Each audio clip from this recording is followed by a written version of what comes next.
get stuck on knowing why. Learn to let it be. Nothing great comes easily. In the end, you know you try.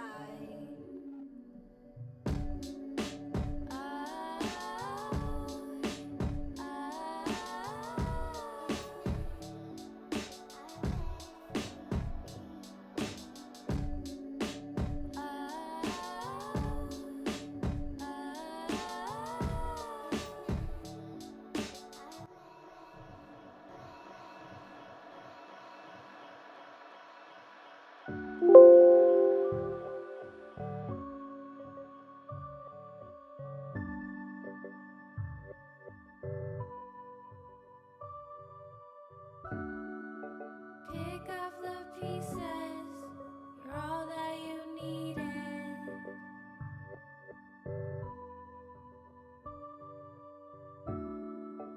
History's repeated, but know when to leave it.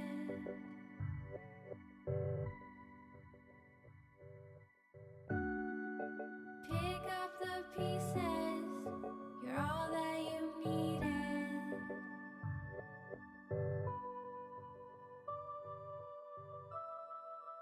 Pick up the pieces, one day you'll believe it.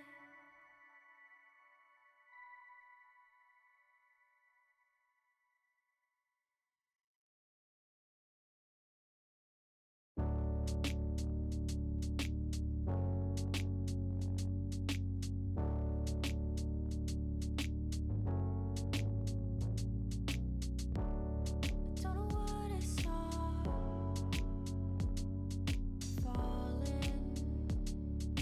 falling over you.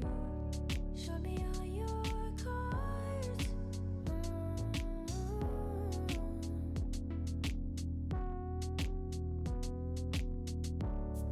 Don't know why you call. Stolen like you do. But I got nothing left to say.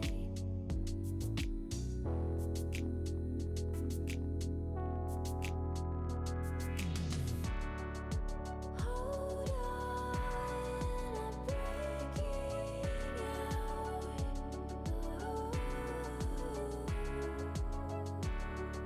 Slow down, I'm taking now.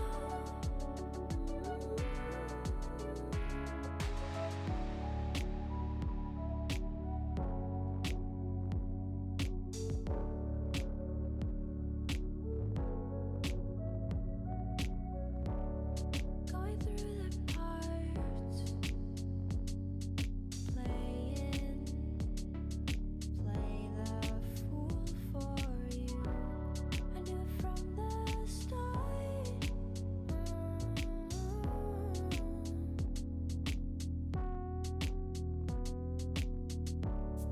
Know that it's your loss,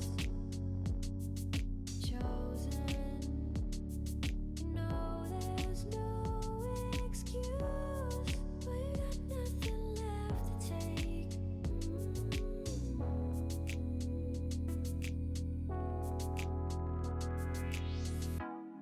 So you come back for me now. So you come back for me now.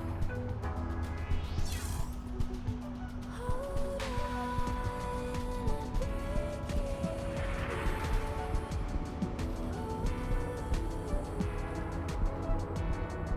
Slow down, I'm taking now.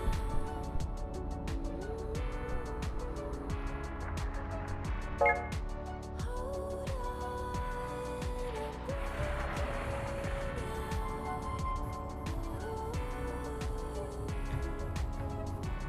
out. Slow down, I'm taking now.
time I can't get you off my mind.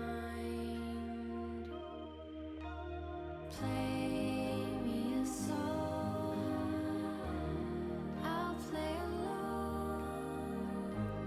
I'm waiting for you. Stay if you want, no matter how long. I'm waiting for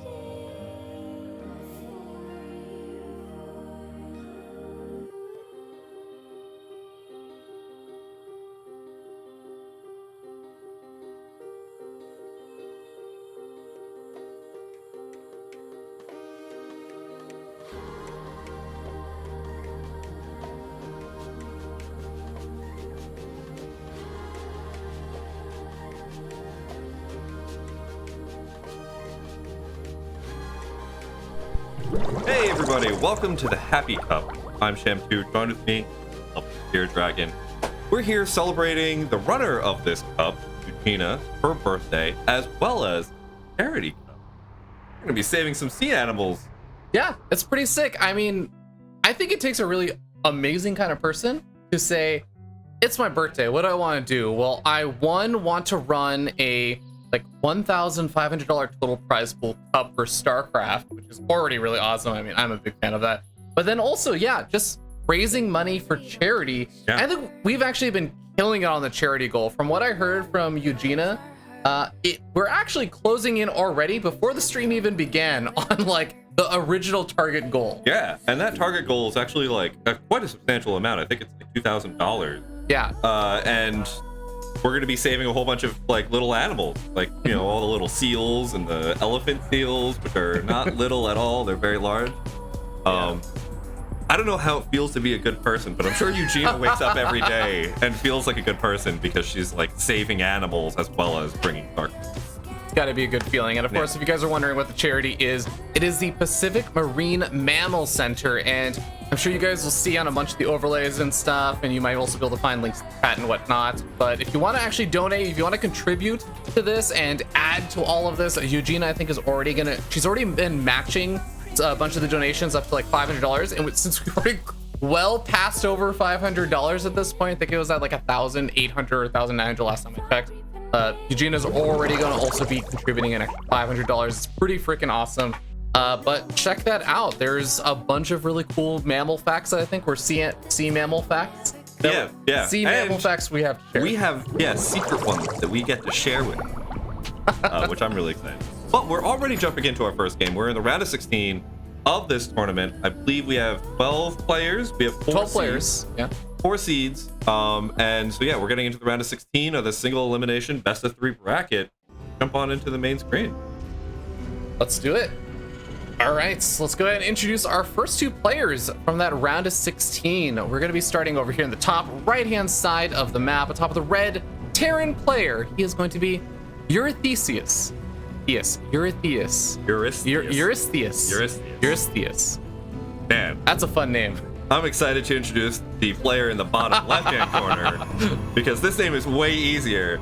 Spawning down here in the blue Protoss, it is Padre. What if I got that pronunciation? I mean, I'm sure that there are some Spanish speakers out there that are already offended somehow with your pronunciation. Probably. So, yeah, but I'm somewhat familiar with both these players. Eurystheus, I've seen definitely being one of those players on the StarCraft II ladder and stuff. I think he's around like either high masters or low GM kind of player, which I think is actually going to be a good match against Padre, who is like a former semi-pro player, still plays a bit, but I think is a little bit more like active in other parts of his life and stuff these days, but still very much so someone who follows a lot of StarCraft. And I mean, already we've got like a nice little game coming out here. We got the probe scouting out. The SUV's finally going to get there. Just going to see that next going down here. So we're just starting off very standard, very economical. There's no double gases getting taken. There's no proxy stuff going on. I don't even know what game this is because, like, for me, the first game of a tournament, you know I'm cheesing. I'm putting like 3 barracks off in the corner and spamming Reap. Dude, I think that's actually one of my favorite things about entering any of these kind of like fun, more local LAN events and stuff is sometimes you do just match against people who you're like, I kind of know you. I've seen you on the ladder or something, but we haven't played a ton. Yeah. It's not like when two top level pro players face off against each other. It's like, I know you, I know how you play. I've been watching your games for the last like 5 years. It's like, You've been on stream. I've met you. Like, you came to my wedding. Yeah, exactly. You came to my wedding. This is more like, you really could do a bit more of anything. It's a little bit more of a gamble in terms of what you're going to be up against, but so far it does actually look like everything looking pretty standard. We got a nice little setup there from Padre, getting that good old gateway expand going to the Twilight Council, which usually is going to set up for like a nice little blink opening that a lot of Protoss players really like to go for these days. Now we've got a reactor coming down as well as a factory. I feel like we're going to be seeing some Hellions coming out, or is that going to be for something else? Yeah, so it was a good call. We did see a single Hellion getting started up for Eurystheus. Oh my god, I'm never going to be able to get that name right. But he actually canceled it and is going to opt to go for Widow Mines. It seems like he wants to go for a Widow Mine drop instead, and we'll see how this one actually ends up playing out. There's definitely a good variety of openings, and you can actually go for like Hellions and stuff in the early game stages as well. Try and get a little bit of poking and prodding damage done. That's actually the reason why Padre, you see he has like a little wall off going up at his front at the natural. That's actually to help prevent Hellions from just easily running in. So Padre's kind of like preparing for different possibilities. It's gonna just really be the Widow Mine drop he'll have to worry about. I like this. The Reaper is kind of poking in, which both gives him some scouting information, but also is probably making Padre think like, oh, he's checking me out. He's trying to figure out where he can get an opening. And you can see this very defensive play coming in from Padre. You've got Stalkers waiting for the Reaper up there on the ramp. Like, both of the players are really just trying to deny that vision at this point, and it looked like we're going to be getting an Observer out. So the Widow Mines are going to be super terrifying. Yeah, I think that we do have all the tools I think Padre needs to defend, but Schamtoo, I mean, you're as much of a StarCraft fan as I am, and you've been playing this game as long as I have as well. This is just one of those games where you can have everything you need, but the execution still has to be on point. That's always the trick, right? The Widow Mine can still come in. It can still get damage done depending on whether or not Padre is going to be super prepared for it. He's got a Warp Prism coming out, which usually is a signal for aggression, with Blink also coming on out. He hasn't moved out just yet, though, so we're going to see, is Padre ready for this? Here comes the medevac. We're going to go for the boost right on into the main mineral line. We do have a selection of the main nexus, so it does seem like it does get scouted. The two Widow Mines actually going into very unfavorable positions here. Oh, but the second burrow coming down, and the probes go back into it. Did it separate correctly? It did at the last second. Those probes got out of that range, and with the Observer, with the Stalkers, it seems like we're going to be pretty safe and happy here. That's a lot of an investment coming out there from Eurystheus. So I'm curious. Oh, all right, there we go. We're just going to go for a third CC. But at the same time, now we have Warp Prism, we got Blink, we got Stalkers. We don't have a ton of gateways, but we could be seeing some aggression. Yeah, I mean, 4 gateways of worth of Stalkers is actually plenty to put on some aggression with. And I actually think this is going to be a really scary moment here for Eurystheus, because Inside and Out, a pretty good map, actually, I would say, for Blink Stalkers, especially when you have a Warp Prism, high ground vision, all that stuff. There's no stim, there's no combat shields or anything. The bunker is already getting target fired down. The repair is coming out a little bit late, but he doesn't actually end up getting it. Yeah, there was not a committal there to take out that bunker. We do now have Marauders out, and that extra damage is going to be very useful. We don't have stim, we don't have combat shields, so we are a little bit weak. And we're waiting for a couple more medevacs out here. We need to keep these Marines and Marauders alive. I always love listening to a Terran player, because I feel like Terran players, when they commentate the game, they start saying like, we don't have stim, we don't have combat. It's actually perfect, because I'm the Protoss player here, so we're evenly divided. Red Terran, so we're getting a very, Yeah. Schamtoo is empathizing with his Terran players, like, these damn Protoss. It's been too many times. That I've seen Protoss just come over, waltz on over, and beat us poor Terrans down. And look at this, that third CC trying to float around there. Just gonna get a little poking in there with the Stalkers and back on up. And again, we're playing a very static, very safe game on both sides. We're not overcommitting, we're not really doing anything crazy. We're blinking away as soon as there's any type of aggression, and we're just kind of poking and prodding both these players. What I love about Best of Threes is that, like, get this very fun aspect we were talking before, where you kind of like figuring out what your opponent is good and bad at, which you normally have to do in one game on ladder, but now you have 3 games to play around. Yeah, I think that's actually such a critical component of like the best of threes and all that kind of stuff. Little supply block there from Padre, and I will say, I think exactly what you were talking about. Padre's been doing a really nice job with being aggressive at the front. He hasn't really lost too many of these stalkers. He's doing a great job with the micro. I think the area where he's maybe been slipping up a little bit more is that while he's focused on the micro, his worker production has definitely fallen a bit further behind from where he'd normally want that. And I think also some of the supply blocks and stuff have been hurting him. So I think the follow-up here, I actually really like for Eurystheus a little bit more than I like for Padre, but Padre, he's still finding some value with these stalkers. Gotta be so careful now that stim and combat shields are done. This is really great. So the warpers that went into the main base did a little bit of harassment while the medevacs were preoccupied with that. Those stalkers came back in, looked at those stimmed up, well, no longer stimmed up, but now damaged Marines and Marauders, and got just a few more kills. But at the same time, it seems like we do have a medevac that's in the main Protoss base, and those Widow Mines have gotten 8 probes so far. Yeah, that's actually going to be a lot of good damage because, again, Padre, I was saying this before, but he's been cutting a lot of his worker production here and there as he focuses on his micro and things like that. So he was already at even-ish workers with his opponent, and a Protoss player really wants to be like 5 to 10 workers ahead of a Terran player usually. So now falling behind, this is actually a really nice economic spot for Eurystheus, but I'm actually really curious now, is Eurystheus going to be committing in for an attack at a timing that I feel like may actually end up favoring Padre? Yeah, this is a very dangerous time because Thermal Lance just completed. We got 2 Colossus out here already, and those Marines are melting. Zealots coming in here, just pretty much cluttering up everything that the Marines and Marauders are trying to do, but they are just not really able to do that much. Now, Raven does throw down EMP. Interference matrix. Interference, yeah. It's EMP Almost. to me. You know what? It effectively might as well be, right? Takes him out of the fight, completely disables Colossus for a little bit, but now that the Raven is kind of out of the picture, these Colossus, they get to reign supreme. Yeah, and Colossus is just an absolute terror. We don't have that many Vikings out here either, which is the really interesting, dynamic that Terran have to deal with. Oh, I want medevacs because I don't have any right now, and look at how hurt my bio is, but I also need Vikings to be able to deal with those Colossus easily. Now, granted, you can stim forward those Marauders and try and target them down, but what's in between those legs? It's an Immortal. Like, we're just going to be killing all of those armored units very quickly as well for the Terran. So right now, I would say Eurystheus is doing okay. We're keeping that bio ball alive, but as that Colossus number goes up, could be trouble. Yeah, I think it's such a frustrating situation, I think, for Terran players to try and deal with, where they do want to start investing into some of those Vikings, but then you're also always afraid, like, oh, the Protoss player, as soon as they start investing in all those Vikings, like, maybe they're only making 2 Colossus. So what if they only make 2 Colossus? I overmake the Vikings. Now I have a bunch of dead weight. So it's definitely something he's got to try and figure out the right balance for. It seems like his balance is kind of just not really making too many Vikings. And you know what? That can definitely also work well if you have a good setup with your Bioforce, if you have the Ghosts who are able to get off big EMPs, and if you can obliterate the ground force of the Protoss player, this can still work out. And I think he's kind of got like the macro setup to do something like that.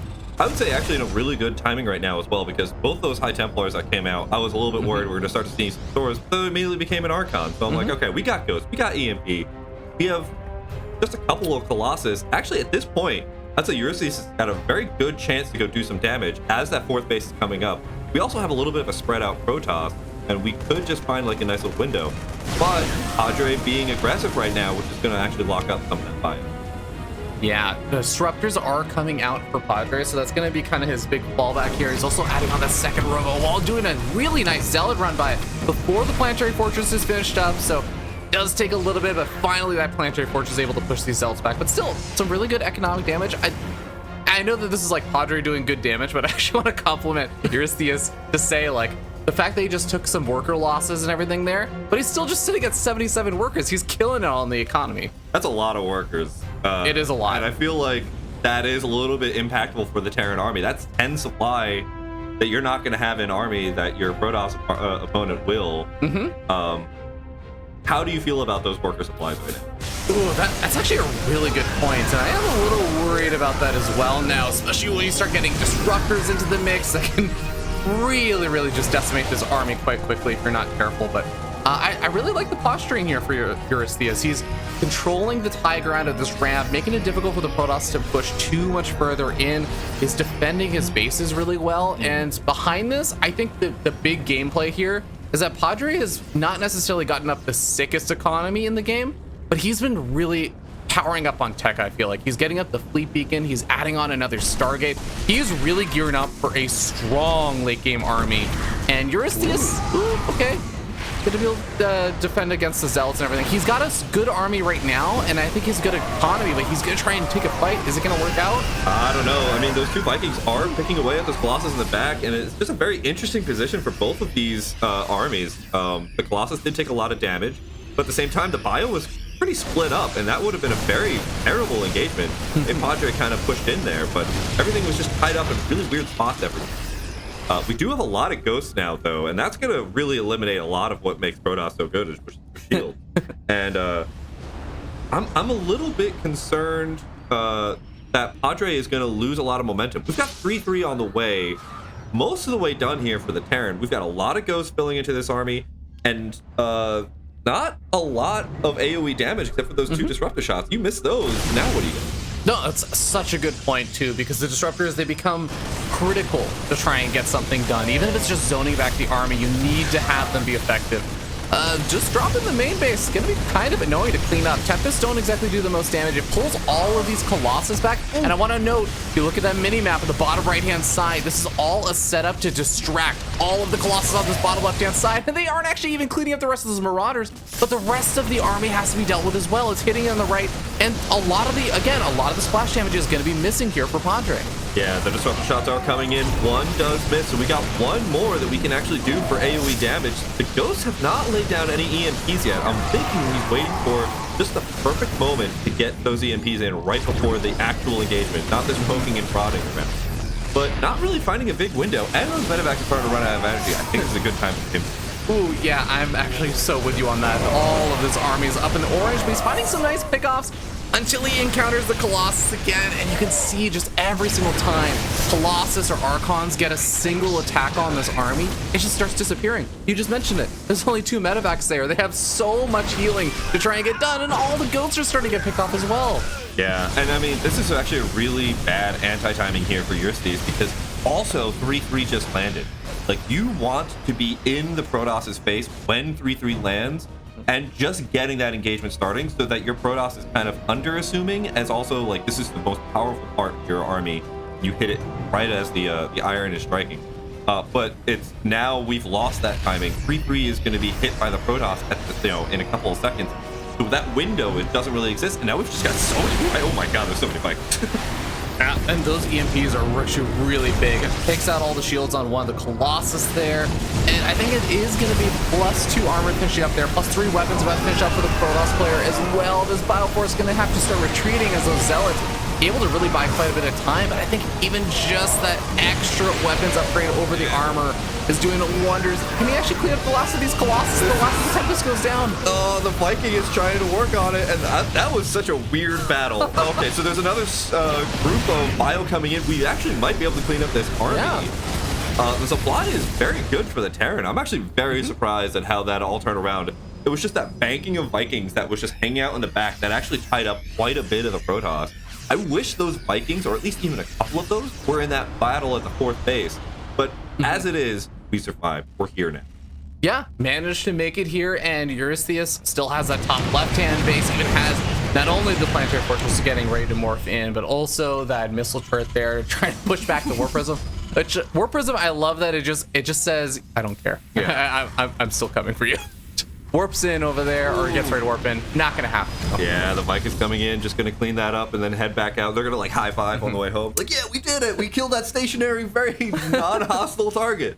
Let's go.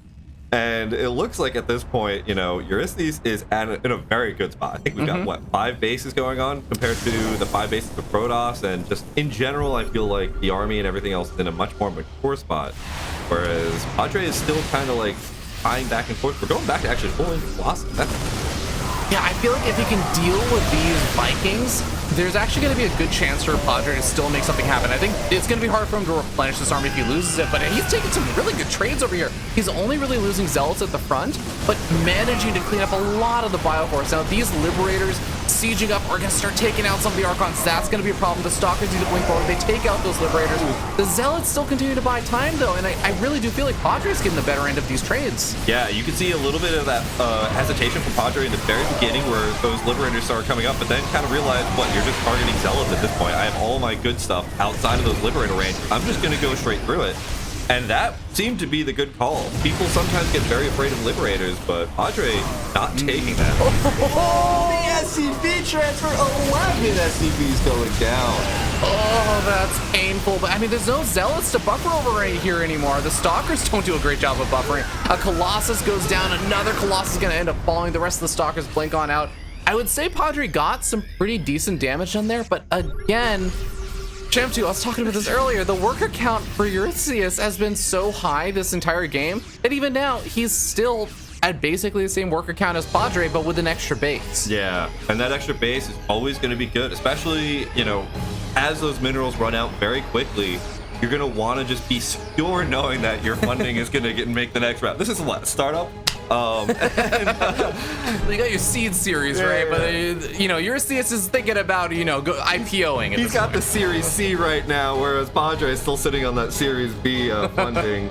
We need an angel investor over here. But the real, I think, I just really wish that some of these High Templars would just throw down a storm or two instead of constantly becoming Archons. Especially because there's always been such a huge ghost contingency within Eurystheus' army, and every single time those EMPs land, those Archons go. Yeah, I mean, it's an entirely fair point. It's always really tough, I think, to control the army. So that might be one of the factors here for Padre is just, well, I have to micro the Stalkers, and I have to also have them target fire down the Vikings, but then I also have to use the Disruptor control and fire in things, and then I also have to have the Tempest actually attacking. So it might be a bit of a control thing, but I think ideally, yeah, being able to add in some storms or something really does give you a little bit more of a security blanket versus, you know, Disruptors would fire the shot and then a little bit tough, but walking right on into that concave of Bio. Really well played there by Eurystheus. Just waiting on the other side of that bridge, but now we're stimming up. And this is, I think, a constant problem that I'm noticing from Eurystheus. Very, loves to tap the T button. Loves the tea. Spilling tea everywhere. But the problem is that the whole entire army now is very weak, and we're going to constantly be spending all this medevac energy. I wish there was a little bit more of a tendency to play safer with hitting that stim. Oh, that got really scary, and I am so with you. There's another stim going to be coming on out. This one's going to be fairly reasonable, but a lot of the Zealots are starting to get taken out. Once those Zealots are gone, that's when this Bioforce can really start to hit. Striding target fires down the Disruptor before the shot goes off. Stalkers do not contend with his army, but the Colossus are doing so much damage as the right click on the Colossus does not end up finding either of them, and a really great trade there for Padre.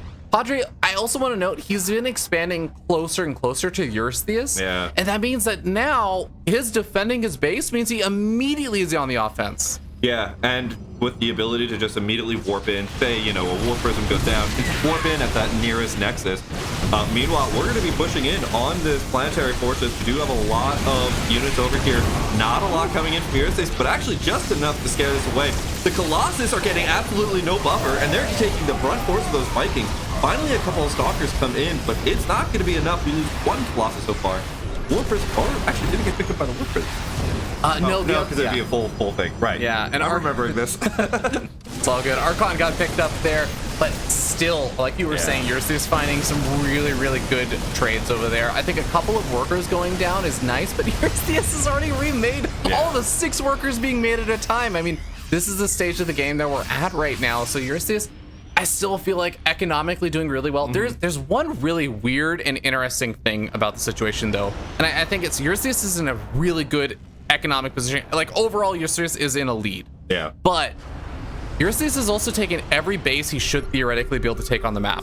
Padre, if he can hold on, if he can find a way, Disruptors, Angel Investors, I don't know what he needs. If he can survive, he actually could out-econ, long term against Eurystheus. If he's gonna have to take a really good fight, though, somehow. And it looks like it's not going to be this fight. We have only 5 Stalkers, now 2 Colossus, and an Archon. And I feel like this is going to be the end of Padre dipping now below 100 supply. 180 supply out here for Eurystheus, catching the probe as they're walking over. And I think this is going to be GG as Eurystheus is going to take game 1. Yeah, well played, Eurystheus, man. I gotta say, this is Padre is not an easy opponent by any stretch of the imagination. I think he's actually a pretty solid player for most regards. Like, he is a former semi-pro player, used to compete and stuff back in the day. But Eurystheus, man, I really feel like, to me, the big thing, the key component that I felt like came out from him, it's just he had really good macro. He was so on top of SCV production. He was on top of his expansions. He was on top of his upgrades that you were talking about as well. It's all the macro at that point. Because I think, honestly, if I were to look at all of those engagements, I would say probably about 75% of those were Padre was actually in a better position than Eurystheus.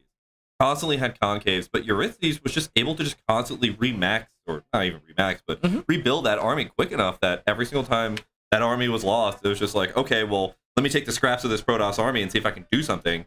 And wasn't able to do anything. Yeah, really fantastic job there. And well, with game number 1 going his way, we'll find out what map number 2 is going to end up being whenever we get that loaded on up. But yeah, that's a fun, honestly, a pretty fun game to kick things off. I feel like it was a slightly unusual PvT just because I'm not used to seeing the Terran player getting up like such an econ advantage against a Protoss player that's taking like really good trades constantly, but on a slightly lower econ. Yeah, and honestly, it just felt very odd that the Protoss player was the one having to try and keep like the cohesion of the army. Meanwhile, the Terran army was just the one that was like not so balled up all the time. Man. It just felt like there wasn't a lot of like, there was like 1 drop or 2 drop. Yeah. And then there was like 1 or 2 more prism plays, and it just felt like everybody was just like, you know what, we're just not gonna do other things. We're just gonna bash our heads in the middle of the map and see what happens. Yeah, I know what you mean. Like, there wasn't a lot. There was a few of the Zealot run-bys and stuff that I also enjoyed watching from Padre and stuff, but for the most part, it really was about like the big head-to-head fights. And I also do have to compliment Eurystheus on overall positioning of his army. I feel like outside of the one time that he lost that fight and then immediately got counterattacked, which he still ended up winning the game off of. But like outside of that, Eurystheus really didn't have his command centers or his mineral lines under attack very often with the army. He was always doing a very good job keeping his army overall in position, intercepting Padre somewhere a little bit further outside the in the map, so he would able to like set up a concave or set up nice positions that Padre is like, I shouldn't push into that. But and yet, like, that was always kind of the interesting thing. It's like Padre, when the engagements happened, I felt was actually pretty good at getting those concaves set up. But right before the engagement was just like, I'm just gonna go for it. And that was always, I think, where you lost like a lot of those zealots while like the whole force was out of cohesion. Yeah, if I had to say one thing it would be interesting or cool to see from Padre heading into the next game is I think he would, like you said, like sometimes the engagements that he would commit to felt like they were maybe not going to be the best, and if he was like a little more patient about that. But I think the second part is after he got like started the engagement and everything, there's like a very common trend for like a lot of pros players at the top level and everything where you try and engage and you're using those zealots as the buffer, and he's taking really good trades. He's annihilating bioforces, like just massacring them with Colossus or Archons and stuff. As soon as you're down to like, I don't know, like 10% of your final couple of zealots, leave the zealots there to die. Like they're basically there to act as like a force field, and you pull the rest of your army back and just start retreating back so you can save the core units, because I feel like that's where you end up losing out a lot. Yeah, you want those zealots to be like the body block and tying up the rest of the army. It's actually really interesting. As I'm playing more Warhammer, the more like there's like things you do with that's actually very much the same. Is that like you just leave a unit there to die because that can tie up another unit from being able to do anything. It's like it's real-time strategy. Real-time strategy is just turn-based strategy, but slightly faster, I guess. But real time. Yeah, in real time. Wow. Oh, that's weird. That's incredible. All right, we're in game number 2 here. We're on Waterfall. Oh, man. And it looks like in the top right-hand corner here, I'll take the difficult name to pronounce this time after we've already gotten it down. The blue Terran, it is Eurystheus. And on the other side of the map, we have our red Protoss player. It is going to be Padre.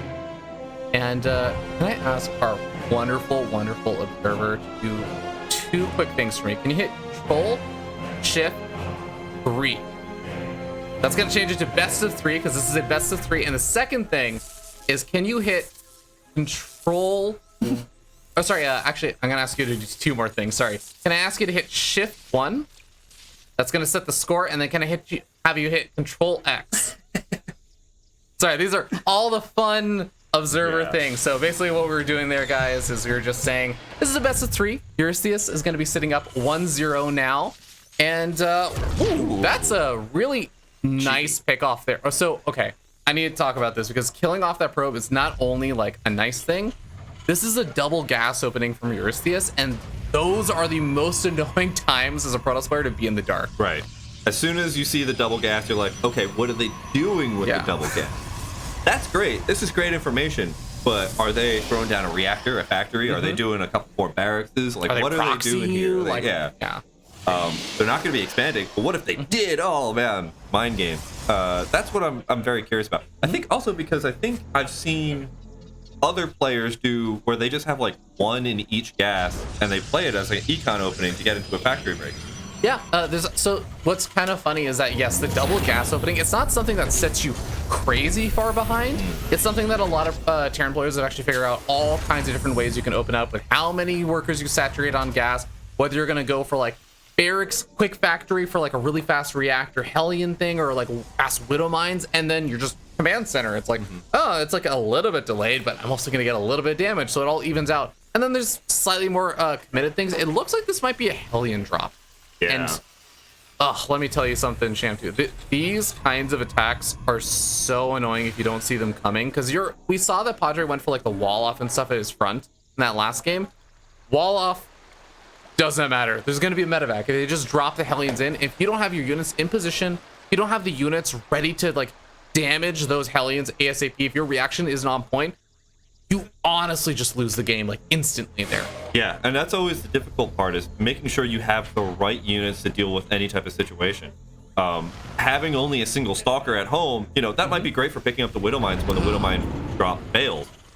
Oh, are we gonna get scouted? That's the question. It looks like the shade that only has like a very, it definitely has been scouted. Yeah, normally the shade actually has a very small vision radius. Right. That was one of the changes that they had made, but I think he definitely knows about it now, and it's kind of interesting because he's going for a Dark Shrine, which means that he was cutting some of the units. He only has a single Stalker and single Adept. A lot of probes are going to be going down right now. Yeah, we already have 5 going down. The Hellions are now just barely taking some damage. We pick them up with the medevac. We drop them back in the main base. How many of these probes can we line them up? The lineup is actually pretty nicely spread, but we are finding some angles here to pick up a couple more probes. This is already brutal amounts of damage. This is already as much damage as these Hellions need to get done, and there's still 3 alive. 3 is how many you need to one-shot these workers. So 14 workers gonna go down. 15 might even get a 16th. No, 15 workers is still devastating amounts of damage, though. Now imagine this. Imagine you're playing a game and you decide to go for an econ opening and get a second mech, and your opponent stayed on just a single base. How would you feel if you knew that you were 10 workers below the person who didn't go for the econ opening? You know what? I'd feel pretty bad, and I'd feel a little bit better knowing that I went for a Dark Shrine or something, because I'd be like, well, I can do some counter damage. But the Hellion drop scouts the Dark Shrine. Now, the only thing I'm a little afraid of is that I don't see an engineering bay or like any missile turrets coming down. But we have a Raven. Exactly, yes. We have a Raven, and we also have scan energy being saved up. See, we're playing with all the contingency plans. I like this. This is disaster recovery right here. This is my bread and butter at work. But we have that one single DT, not an overcommittal too, which is what I really like. We're not getting like 4 DTs and then gonna find out that there's a Raven and then immediately die and lose all that investment. That's my bread and butter. Like this, yeah. I really like the poking of that play, because if you see an opening, you see that there's no scan energy, you see that like there's no missile turrets or anything. That's great. To not overinvest like an extra 300, 400 minutes. Yeah, 100%. Yeah, I think this is really just going to be about how does Padre cut corners, because you have 2 options when you fall behind economically.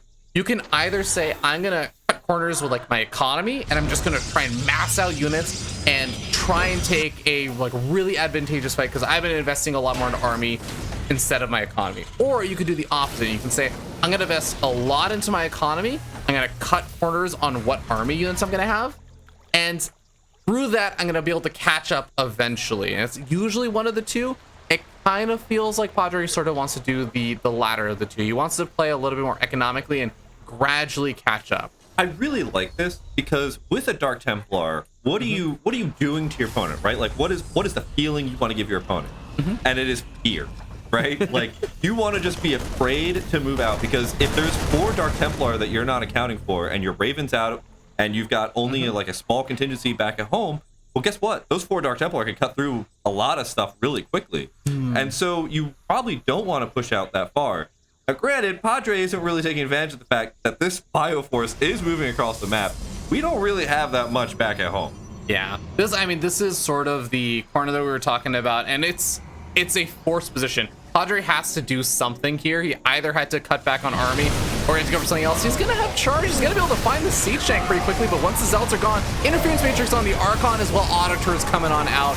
This army is just getting stimmed on, it's getting gunned down, and there's a single zealot warpin. That is the saddest single zealot warpin I've seen. Yeah, and this third base has absolutely nothing defending it except for a very small amount of Protoss units. And I mean, when Terran is splitting its bio up and it's like, I'm not afraid of that, like, you know things are bad for the Protoss army. Yeah.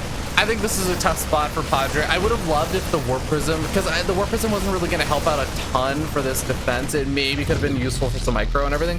But I think at best, it would have been nice if the Warp Prism was on the other side of the map and doing counter damage. Like, even a warp in of 3 or so zealots on the other side of the map while this attack was coming in, it splits up Eurystheus's armies, like, control and stuff. It maybe does a bit more damage than he's doing, where like, oh, you killed my Nexus? Well, I killed 15 or 20 of your SCVs because you weren't paying attention. Like, little things like that can maybe bring things in. A lingering medevac right there, full of Widow Mines, just waiting for that army to walk out, and guess what? It did.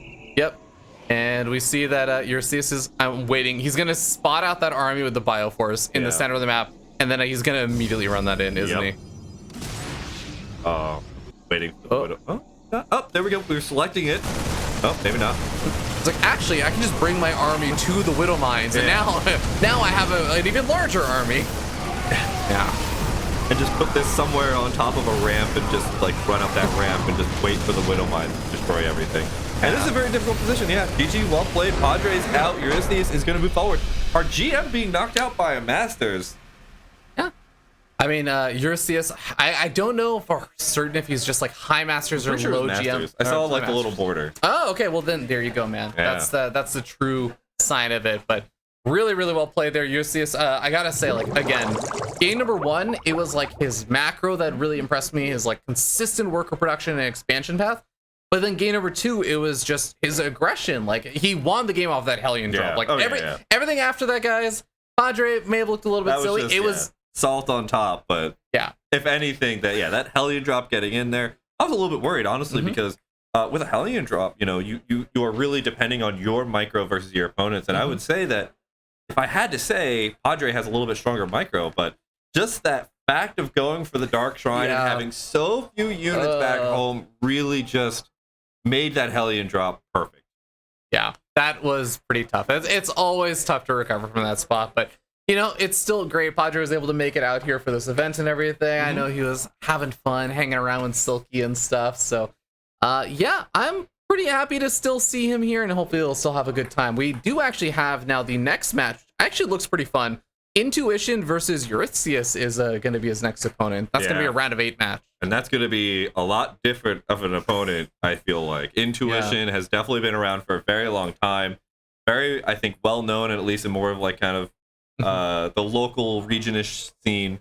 But I'm it's always nice to see like someone does well against one opponent and you're like, next opponent, that's not going to go well for you. But at least you had that one win. Oh man, the 4-seeded players are definitely going to be tough opponents to beat. You know, I feel like Eurystheus, I could see him pulling off an upset versus Intuition. Like, I think it's in the realm of possibilities.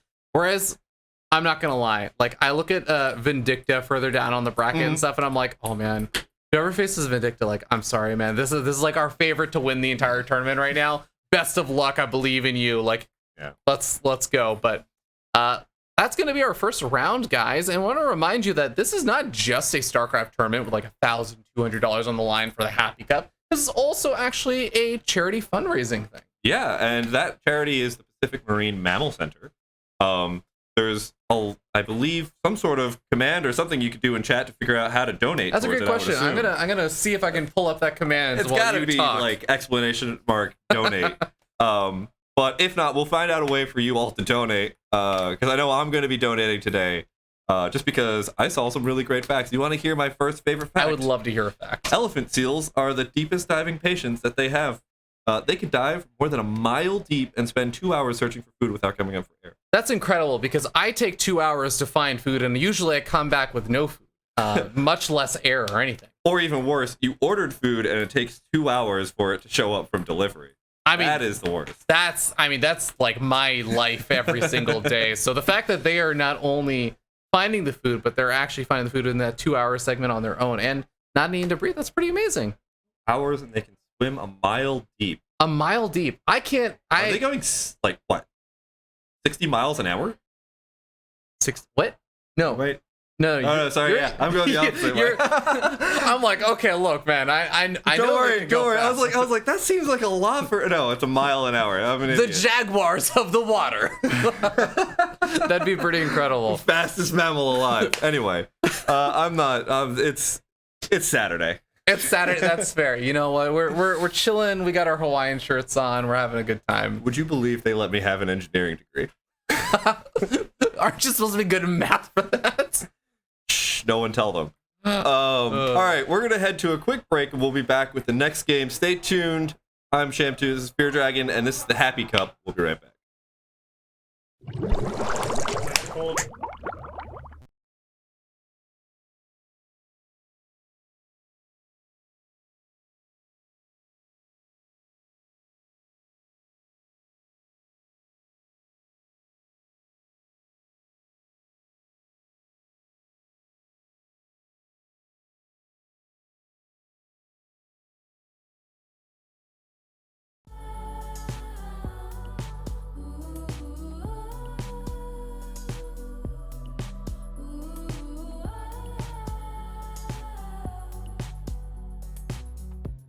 Heard you're scared of the downside.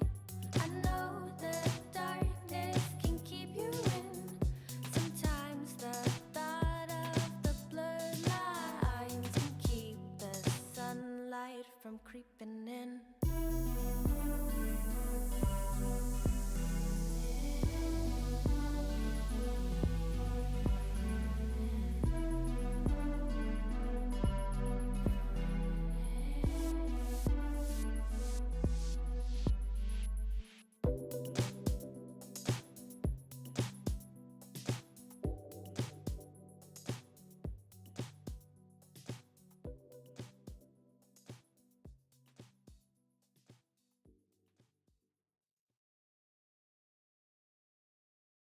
Jolene, Jolene, Jolene, Jolene.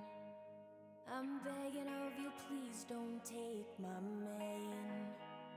Jolene, Jolene, Jolene, Jolene. Please don't take him just because you can. Your beauty is beyond compare, with flaming locks of auburn hair, with ivory skin and eyes of emerald green. Your smile is like a breath of spring, your voice is soft like summer rain, and I cannot compete with you, Jolene. Jolene, Jolene, Jolene, Jolene. I'm begging of you, please don't take my man. Jolene, Jolene, Jolene, Jolene. Please don't take him just because you can. He talks about you in his sleep, and there's nothing I can do to keep from crying when he calls your name, Jolene. And I can easily understand how you could easily take my man, but you don't know what he means to me, Jolene.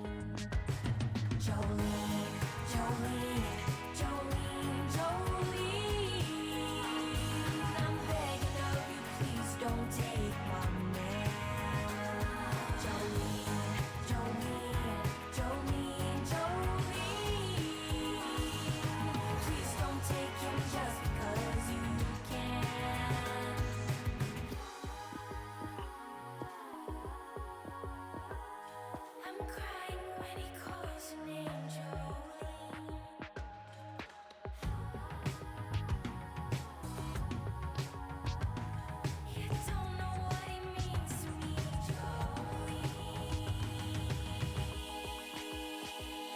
Jolene, Jolene, Jolene, Jolene.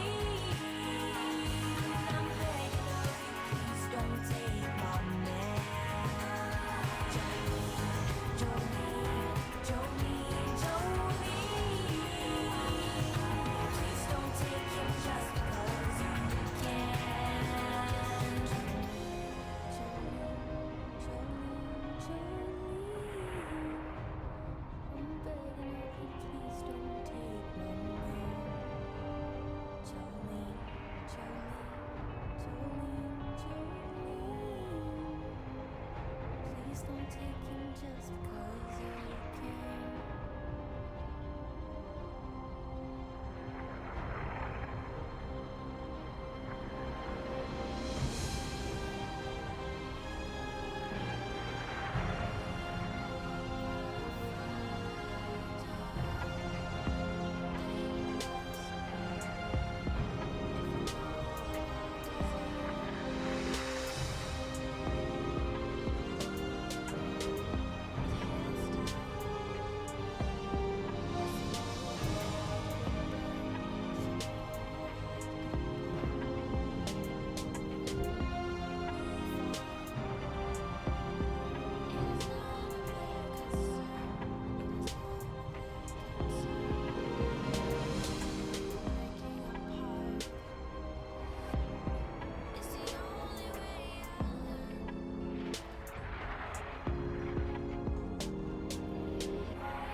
Don't bother me. Don't bother me. Don't bother me. I'm feeling incomplete. I tried. I tried.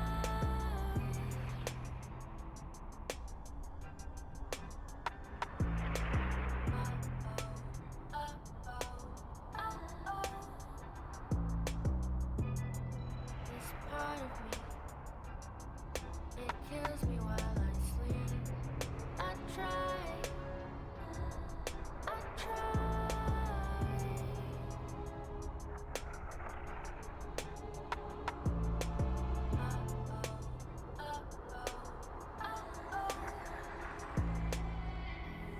Can you tell me will I fight this fight? I know I'll be fine.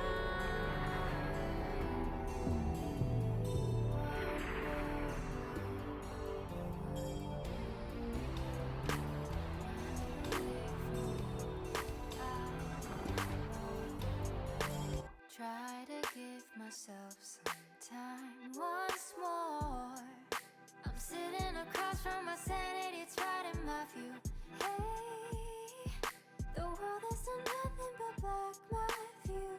Hey, I'm on the brink of finding something new, and all I can ask of you, all I can ask of you is please don't bother me. Don't bother me. I'm feeling incomplete. Don't bother me. Don't bother me. Hey.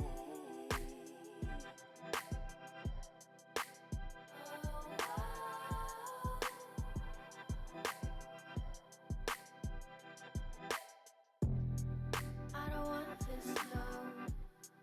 I don't need this, no. I don't want this, no. I don't need this, no.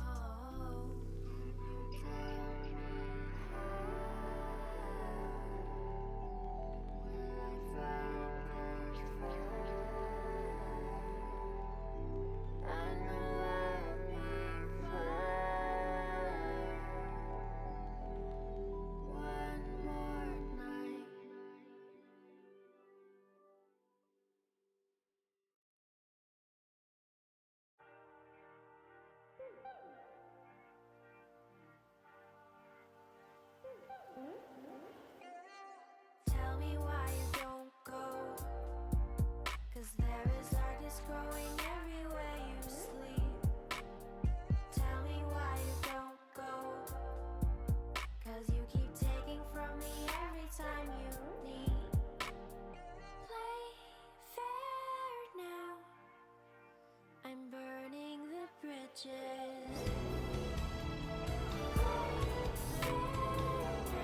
If it's meant for me, I will let it free.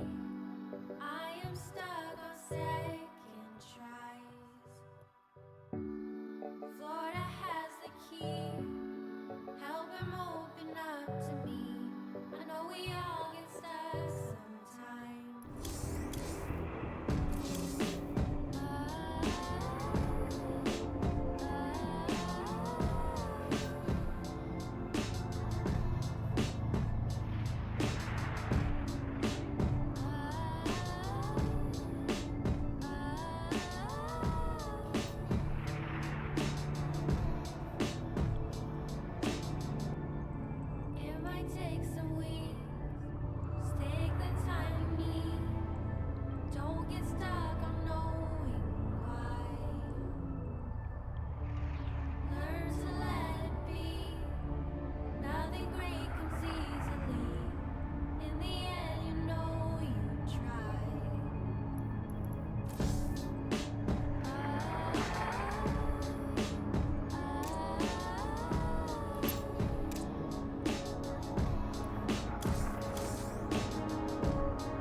Back, everyone, to the Happy Cup. We're here in Los Angeles, or it's actually Santa Monica, California, and we are watching a really, really fun StarCraft game.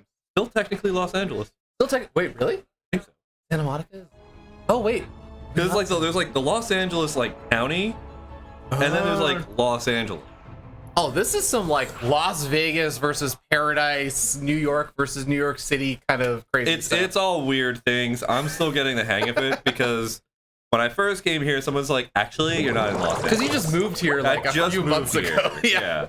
And then after I was like, hey, I'm in Los Angeles, someone's like, oh no, you actually are in Los Angeles. Someone, There you go, please clear this up for me. Yeah, we got a lot of cool people who are actually from the area who are playing, and we actually have our next match getting loaded on up. We're going to be moving into this player over here in the top right-hand side of the map. On game number 1 of Inside and Out, we have our round of 8 match of Peely Peely up at the top right. And down here in the bottom left-hand corner, going by Eric Blade, which is a really cool fan fiction name for like a character. Eric Blade, the Red Terran down here, also known as J Rim on the black bracket, I believe. And I believe that they beat somebody to get up here. Yes, they beat Arcane. They beat the Netflix television series Arcane. I mean, that's impressive because that has been a stupendous show. So beating those ratings is something that takes a great degree of skill, dexterity, and honestly, a little bit of ruggedness. And a lot of good music. That's actually very true. I have listened to the Arcane soundtrack like a billion times by now. That was a bomb soundtrack for sure. Yeah. But anyway, enough about an absolutely tertiary topic. Let's get into this another tertiary topic. I just want to say, I actually I was already kind of like in love with the name J Rim because I'm like, oh, is it J Rim? Is it Drim? Is it Jim but with an R just stuck in the middle of it? But now Eric Blade is also like equally cool to me. Equally cool in like that teenager like, oh, what's the name of like your character in your book? Oh, it's Eric Blade, man. he wears a black leather trench coat and wears sunglasses during the night. I don't know. To me, it's like somewhere in between the super duper edgelord kind of name, but also it's like, what's your name? It's like Bob. Yeah. Bob Blade.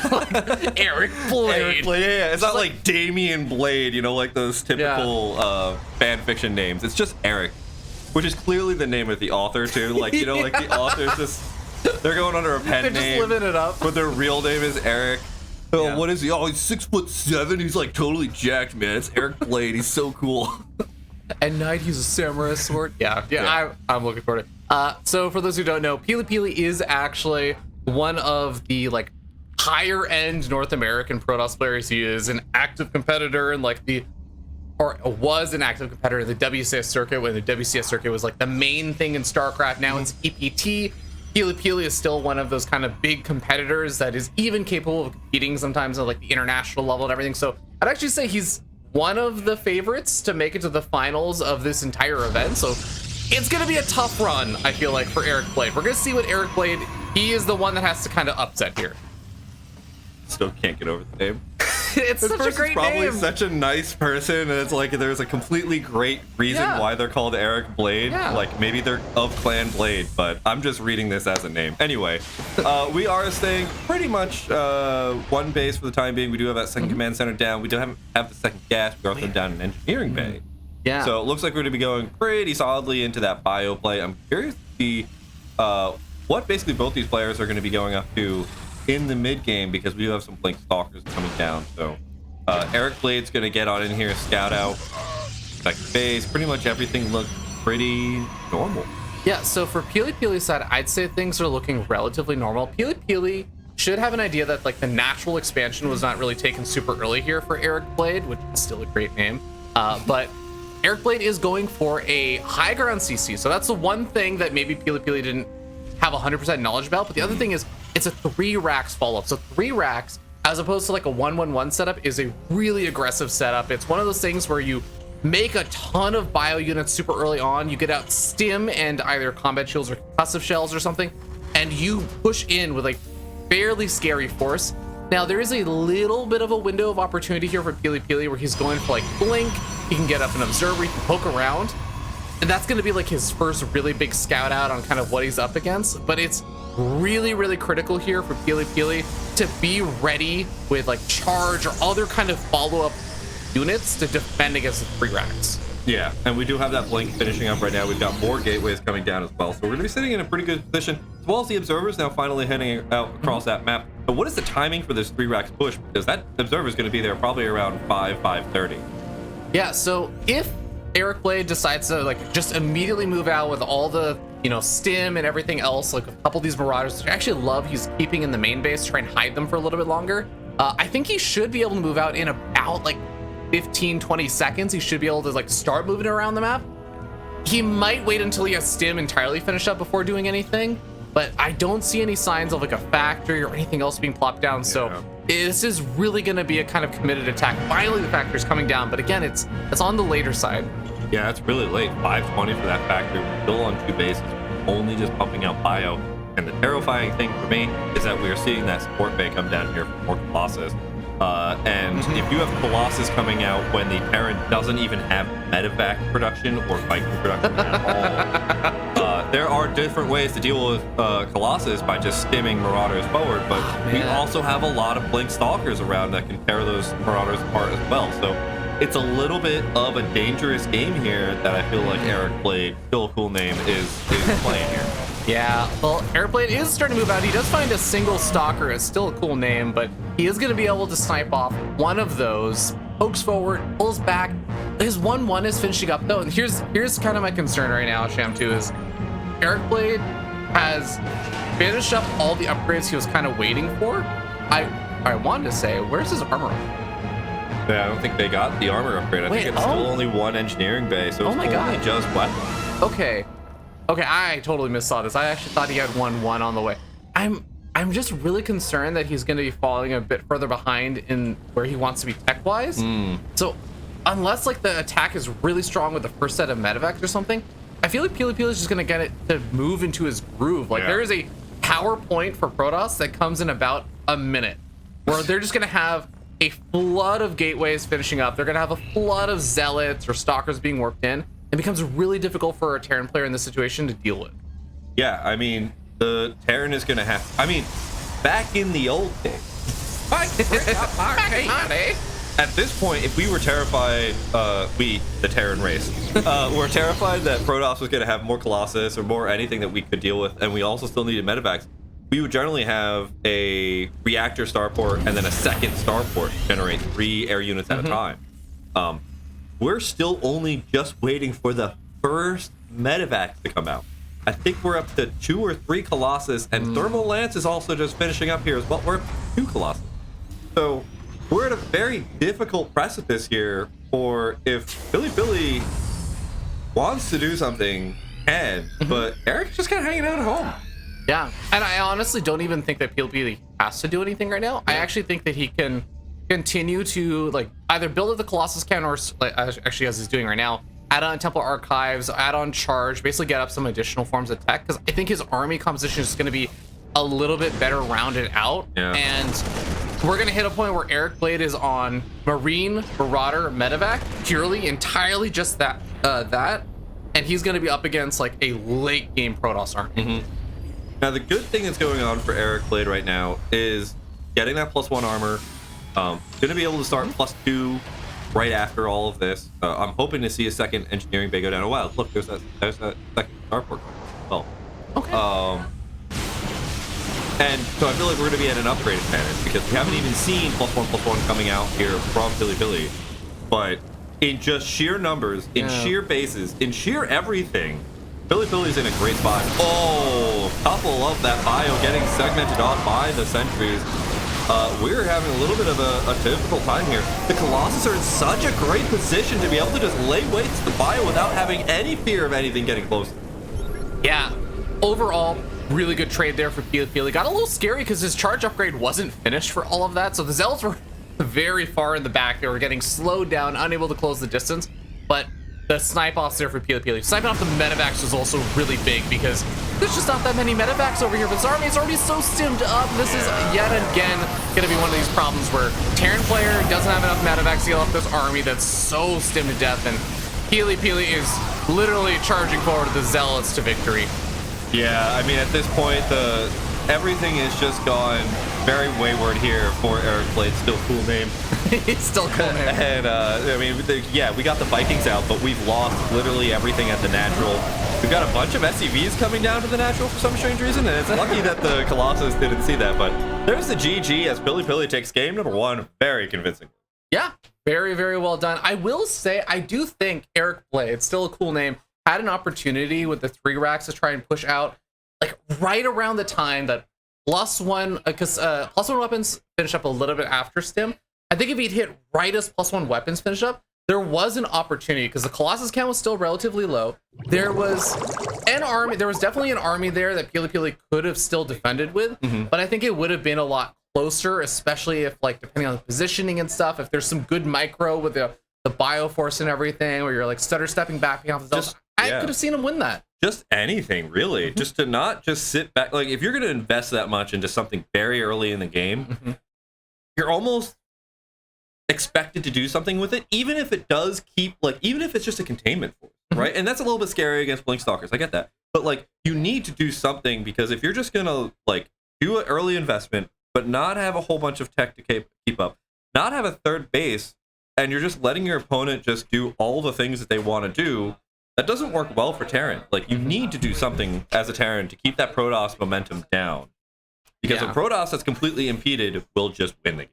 Yeah, exactly. So I really like the setup there, and I like the initial idea from Eric Blade. I love if he going to game number 2, he can follow that up into, like, the actual attack or something, and hit, like, a nice crisp timing. I actually think that's going to be his best shot against Pili Pili, because, again, Pili Pili, he was a big favorite coming into this match. I'm not going to lie about that one. He is definitely going to be the player to, like, beat here. Yeah. And Eric Blade is the underdog, but Eric Blade's still a cool name. I really do think showed, like, some good potential in that first game if he could just rearrange kind of, like, his move out timings and things like that. It's always, I think, really important, especially as a person who's been, I've been taking on a lot of different games and playing a lot of different things. I think about what are my goals that I'm doing with it, right?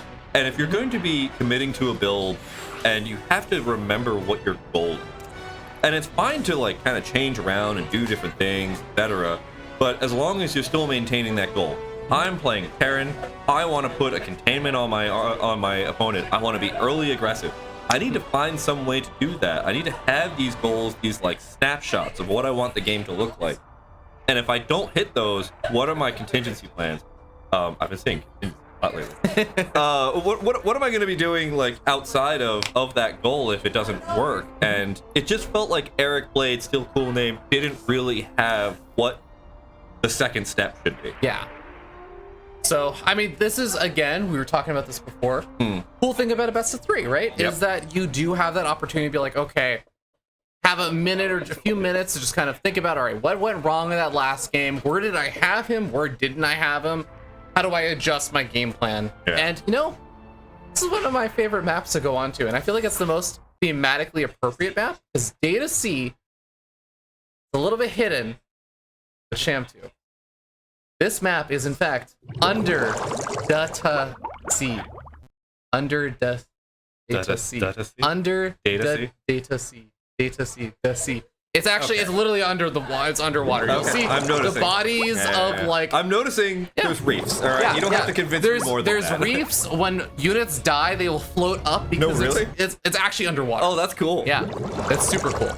That's one of my favorite things. All right. That's why this game is immediately lagging as we can look into it. Spawning over here on the right-hand side is our blue Protoss player. It is Billy Billy.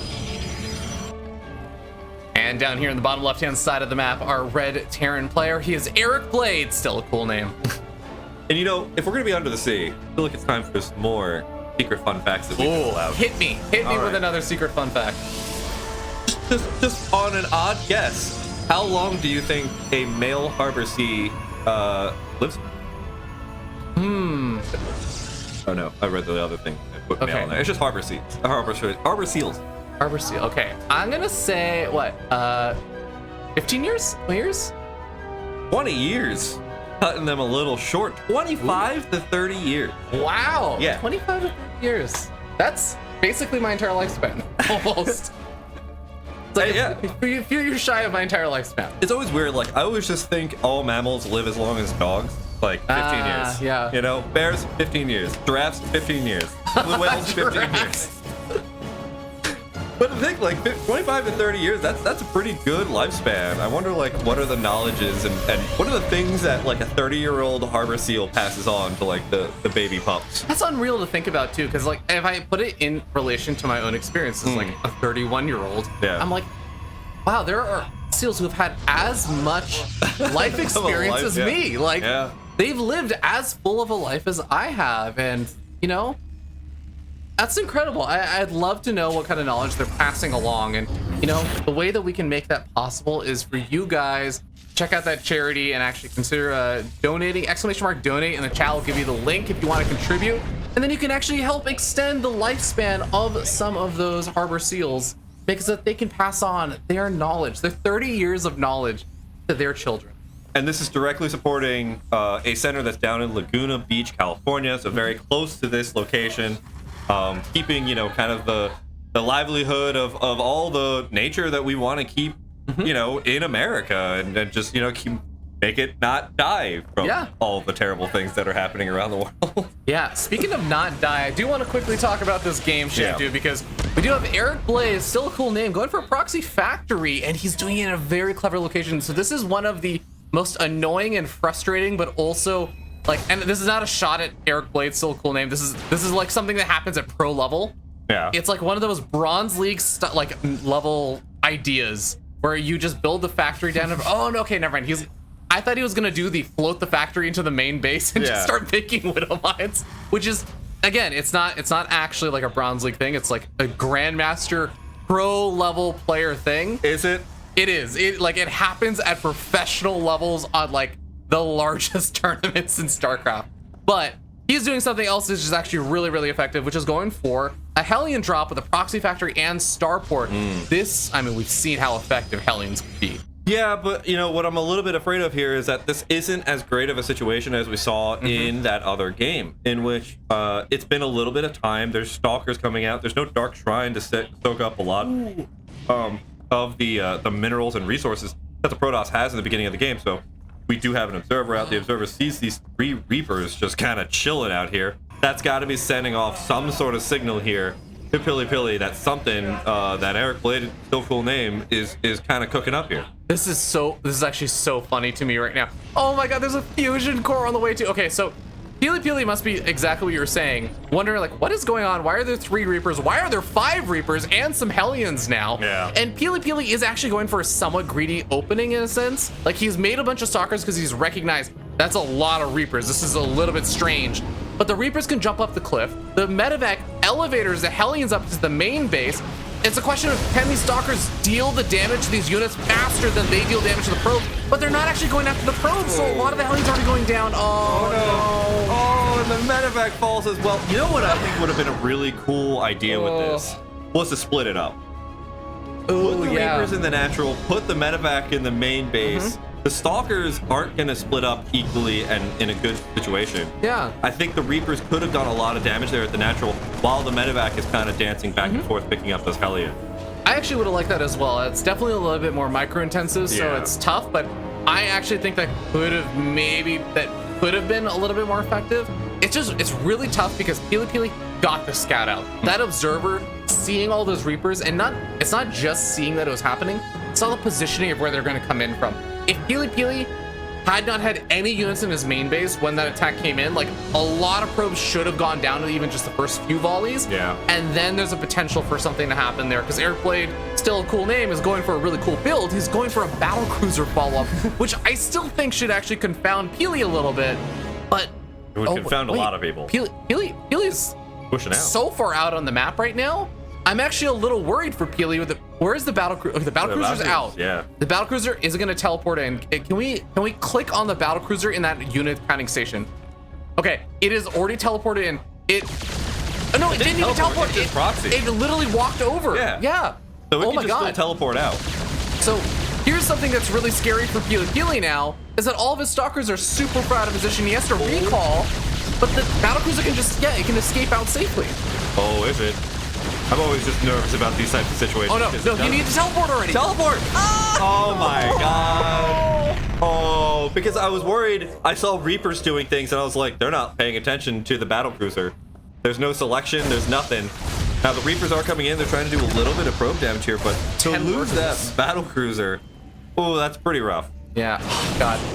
You know, I actually would love a lot of the situation if Eric Blaze, still a cool name, had kept the battlecruiser alive. Yeah. Because if he had it alive, and can we get the production tab pulled up really quickly? I want to know. Yes, he is making a second. Here's the thing: if you get up like 3-4 battlecruisers, it's really annoying for a Protoss player to deal with that. The Protoss is just not meant to deal with battlecruisers in the Yeah. early mid-game stage. Yeah, there's really like no good recourse other than what, like a Void Ray? Yeah, it's like kind of Void Rays or just like mass blink stalkers, but Yeah. even just having them in But position having is the Blink annoying. Stalkers, right? You'd Yeah. have to constantly be bringing those back home, and you don't want to be doing that. Yeah.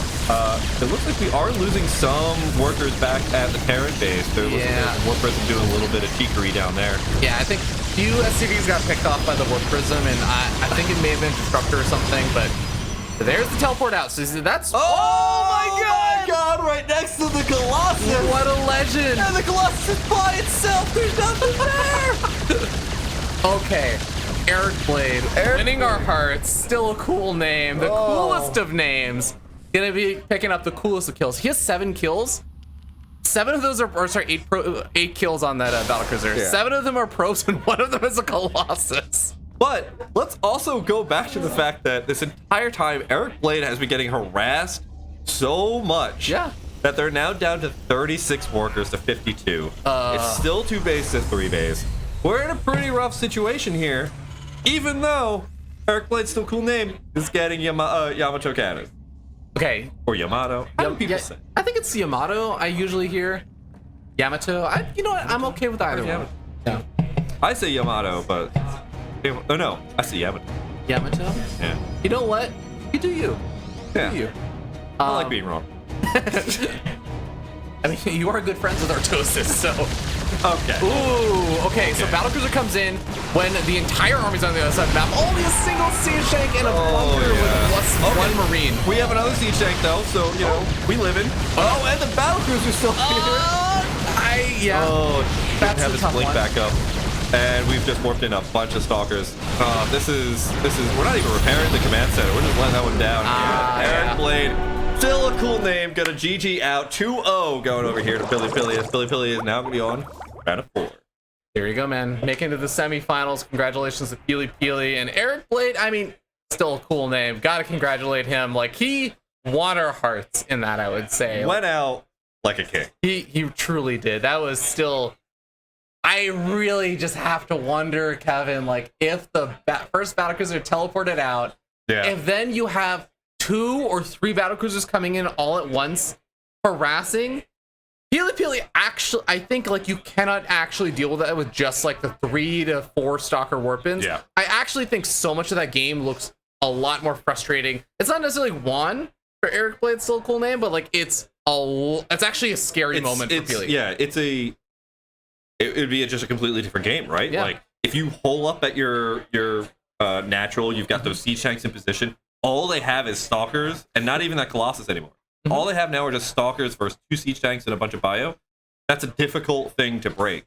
And you also have to constantly decide, okay, is me pushing going to be worth me winning the game? Because if I don't, I'm going to lose all my probes. Yeah, exactly. So, well played there is the moral of the story, because he was very much so the underdog coming into that one. But congratulations again, Peely. He's going to move on in the semifinals to face off versus, I don't think we have his opponent just yet, but it's going to be the winner of Eurythmices versus Intuition. Yeah. So that actually should also be a really, really fun match that I believe is already probably in progress at this point. Yeah. Is it time for another fun fact? It is always time for another fun fact. I like the question and answer. Do you like that? Okay, I like it. All right. Hit me. Okay. So, California sea lions can dive over 1,000 feet deep, but what do they spend most of their time doing? And where? I would assume looking. Okay, but where? You said 1,000 feet deep? I'm really bad with like like geography and stuff. Is that deep enough to be like a trench? I don't think so. No. That's Trenches like are much miles deeper. Yeah. deep, yeah. They spend most of their time in the Mariana Trench, which is like 30. Nowhere near California's. Yeah. I don't know where. In shallow water is where they spend most of their time Really? hunting. Yeah. So they can dive really deep, but they apparently don't use it. They're just like, We could if we wanted to. It's, you know what? That's we could fly to Italy to get pasta, or we could go to Jollibee and get like. What I'm gathering is that sea otters are like the California sea otters are basically like every single cheeser on the North American ladder, where they're like, look, sea otters? I meant sea lions. Oh, sorry, sea lions. I'm sorry, yeah. Okay, so they're like every single cheeser on the North American ladder. We're like, I could macro, like I'm capable of macroing, but what if I just cannon rush you instead? Yeah. What if instead of doing the hard thing where I have to strain and stress myself, I just DT rush? But to be honest, like I'm a big fan of DT rushes, so I like that. But also, if they're in shallow waters, they're more visible, so I also get to appreciate them. So I'm actually a fan of this. All right, so now here's my question.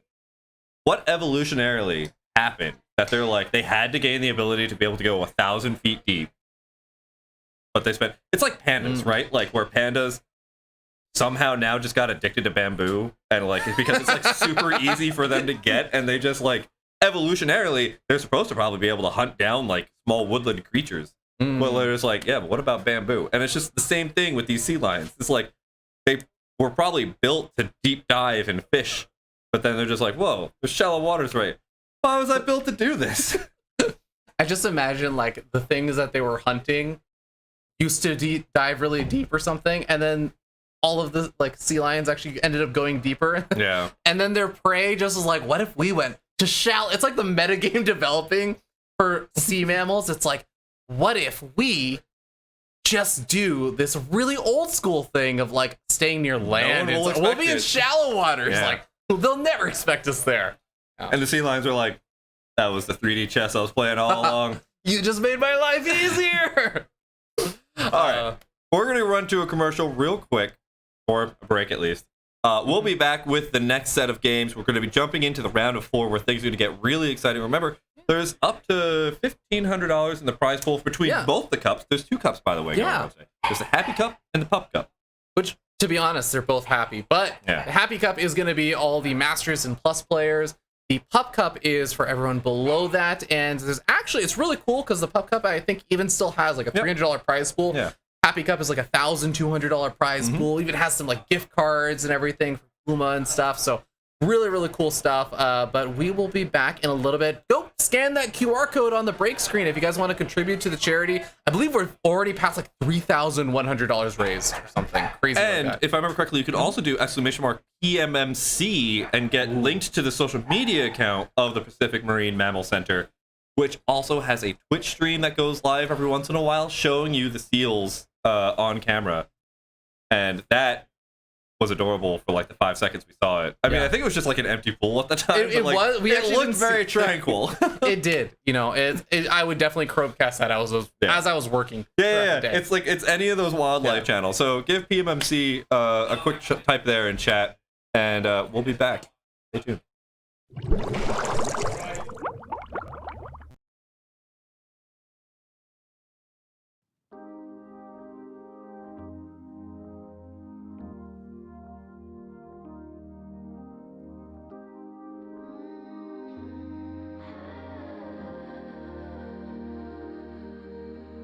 Play me a song. I'll play along.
like the sun, the sky, just like the wind saying hi. You are my right place. This love is both ways. Anytime I can get you off my mind. Play me a song. I'll play along.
No freedom caged bird.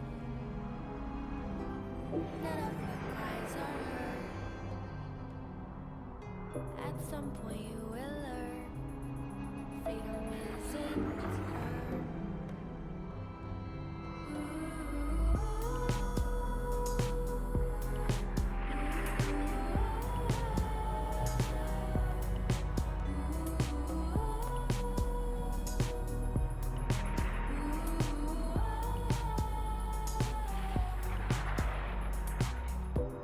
Heard you're scared of the downside. I know the darkness can keep you in. Sometimes the thought of the bloodlines can keep the sunlight from creeping in. From creeping in. From creeping in. From creeping in. No moment too long. The timing never comes. At some point you will learn. It's pointless to run.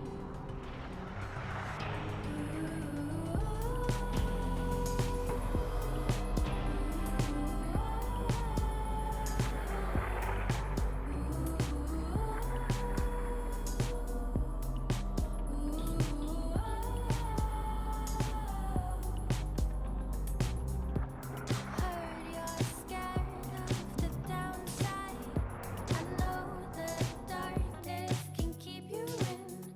Sometimes the thought of the blurred lines can keep the sunlight from creeping in.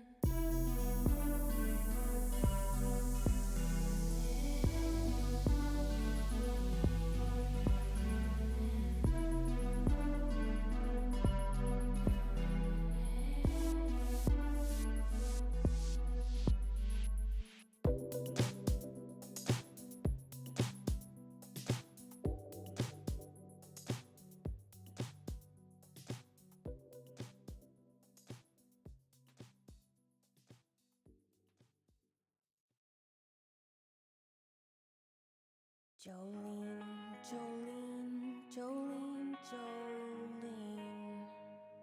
I'm begging of you, please don't take my man. Jolene, Jolene, Jolene, Jolene.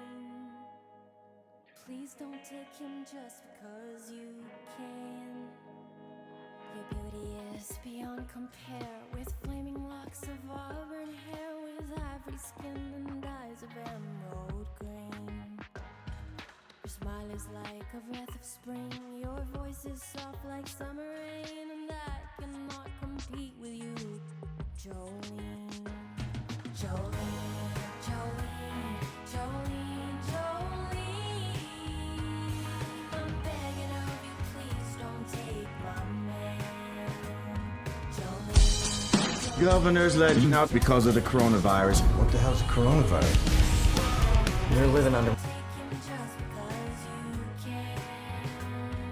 He talks about you in his sleep, and there's nothing I can do to keep you from crying when he calls your name, Jolene.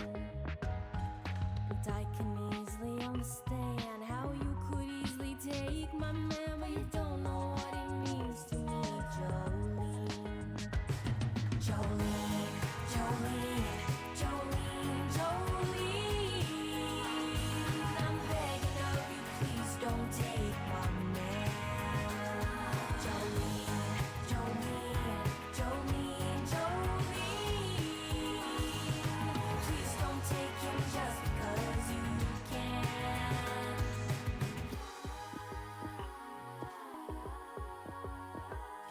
I'm crying when he calls your name, Jolene.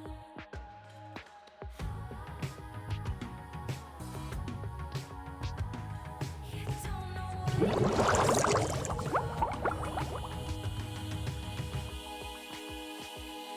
Jolene, Jolene, Jolene, Jolene. I'm begging of you, please don't take my man. Jolene, Jolene, Jolene, Jolene. Please don't take him just because you can. Jolene, Jolene, Jolene. I'm begging of you, please don't take my man. Jolene, Jolene, Jolene, Jolene. Please don't take him just because you can.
So sweet, so crispy. Nobody makes breakfast as good as Wendy's new home-style French toast sticks. Nobody. Nope. Keep talking. I can't hear you. I should probably stop. Choose wisely. Choose Wendy's new home-style French toast sticks. We have to tell everyone that we just switched to Verizon's new Welcome Unlimited plan for just $30. I've already told everyone. $30? That's awesome. It's their best unlimited price ever. For $30 a line, I'm switching now. The network you want, the price you love, only from Verizon. Look at this. I need some fans in your life. Gotta rock these Air Max 90. We got some New Balance Hokas. Rock.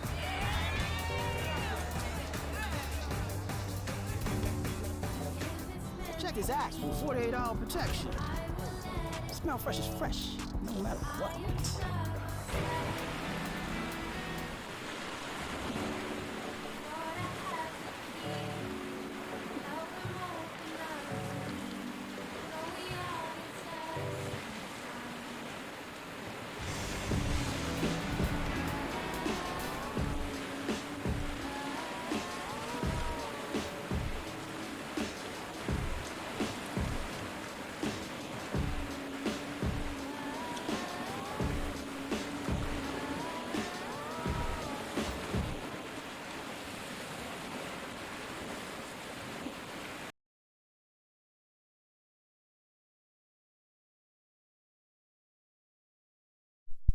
Hey everybody, welcome back to the Happy Cup / Pup Cup, but we're gonna be casting the Happy Cup. I just wanted to say Pup Cup. I think in the back of my head, I just wanted to say Pup. I just also want to mention that I think you've heard it like a few times, but there are very adorable There's actually pups. a dog right over there somewhere. Is it? Oh my god, I see it! Oh! I love this dog. This is now the Pup Cup pup. Oh my god, just completely. Oh, just completely ignoring me. So anyway, we're casting the tournament here. Yes. But this is the Happy Cup. We're going to be actually casting both of the semifinals. We didn't expect that. And tell us a little bit about this first game we're getting into. The first game, I think, is the one that a lot of people would, on paper, look at and be like, this is straight up from EPT North America, like top, like a top 4, top 8 match or something. Vindicta facing off versus Silky. Both of these players, really, really top-notch players. I would say Vindicta is definitely the one more informed. Silky, kind of like, sort of retired. He's one of those players who I think was easily one of the top 3 NA Zerg players. Get like maybe even as recently as like a year ago. Yeah. But I think he has sort of moved on, doesn't really play as much, but still very good. And Vindicta is, I think, one of those other like top Terran players. I think as much as it's great to stay kind of warmed up and close to the meta and everything, I would say that even being a year out of playing the game and going back, and I'm sure the meta has changed in somewhat, but at least you have like that last year of experience just to catch up on. I'm pretty hyped to see how Silky is going to play this game. I know both of these names pretty well, and if I know these names, that means that these are pretty heavy hitters. Yeah. Let me put it this way.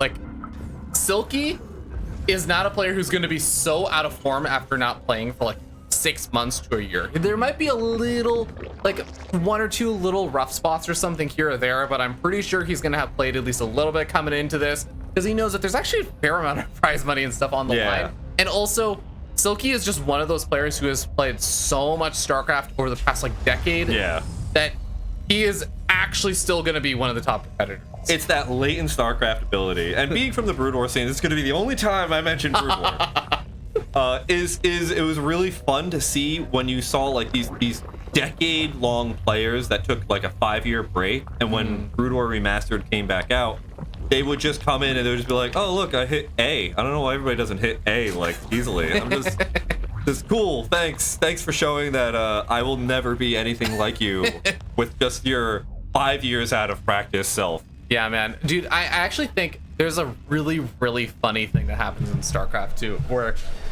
players will go on this super duper tear through the scene. They'll become really good. They'll be a professional player. They'll be full time. They'll say like, okay, I'm going to retire. And there'll be this weird period of time after they retire. It will last anywhere between, I would say, 3 to like 8 months where they say they're retired.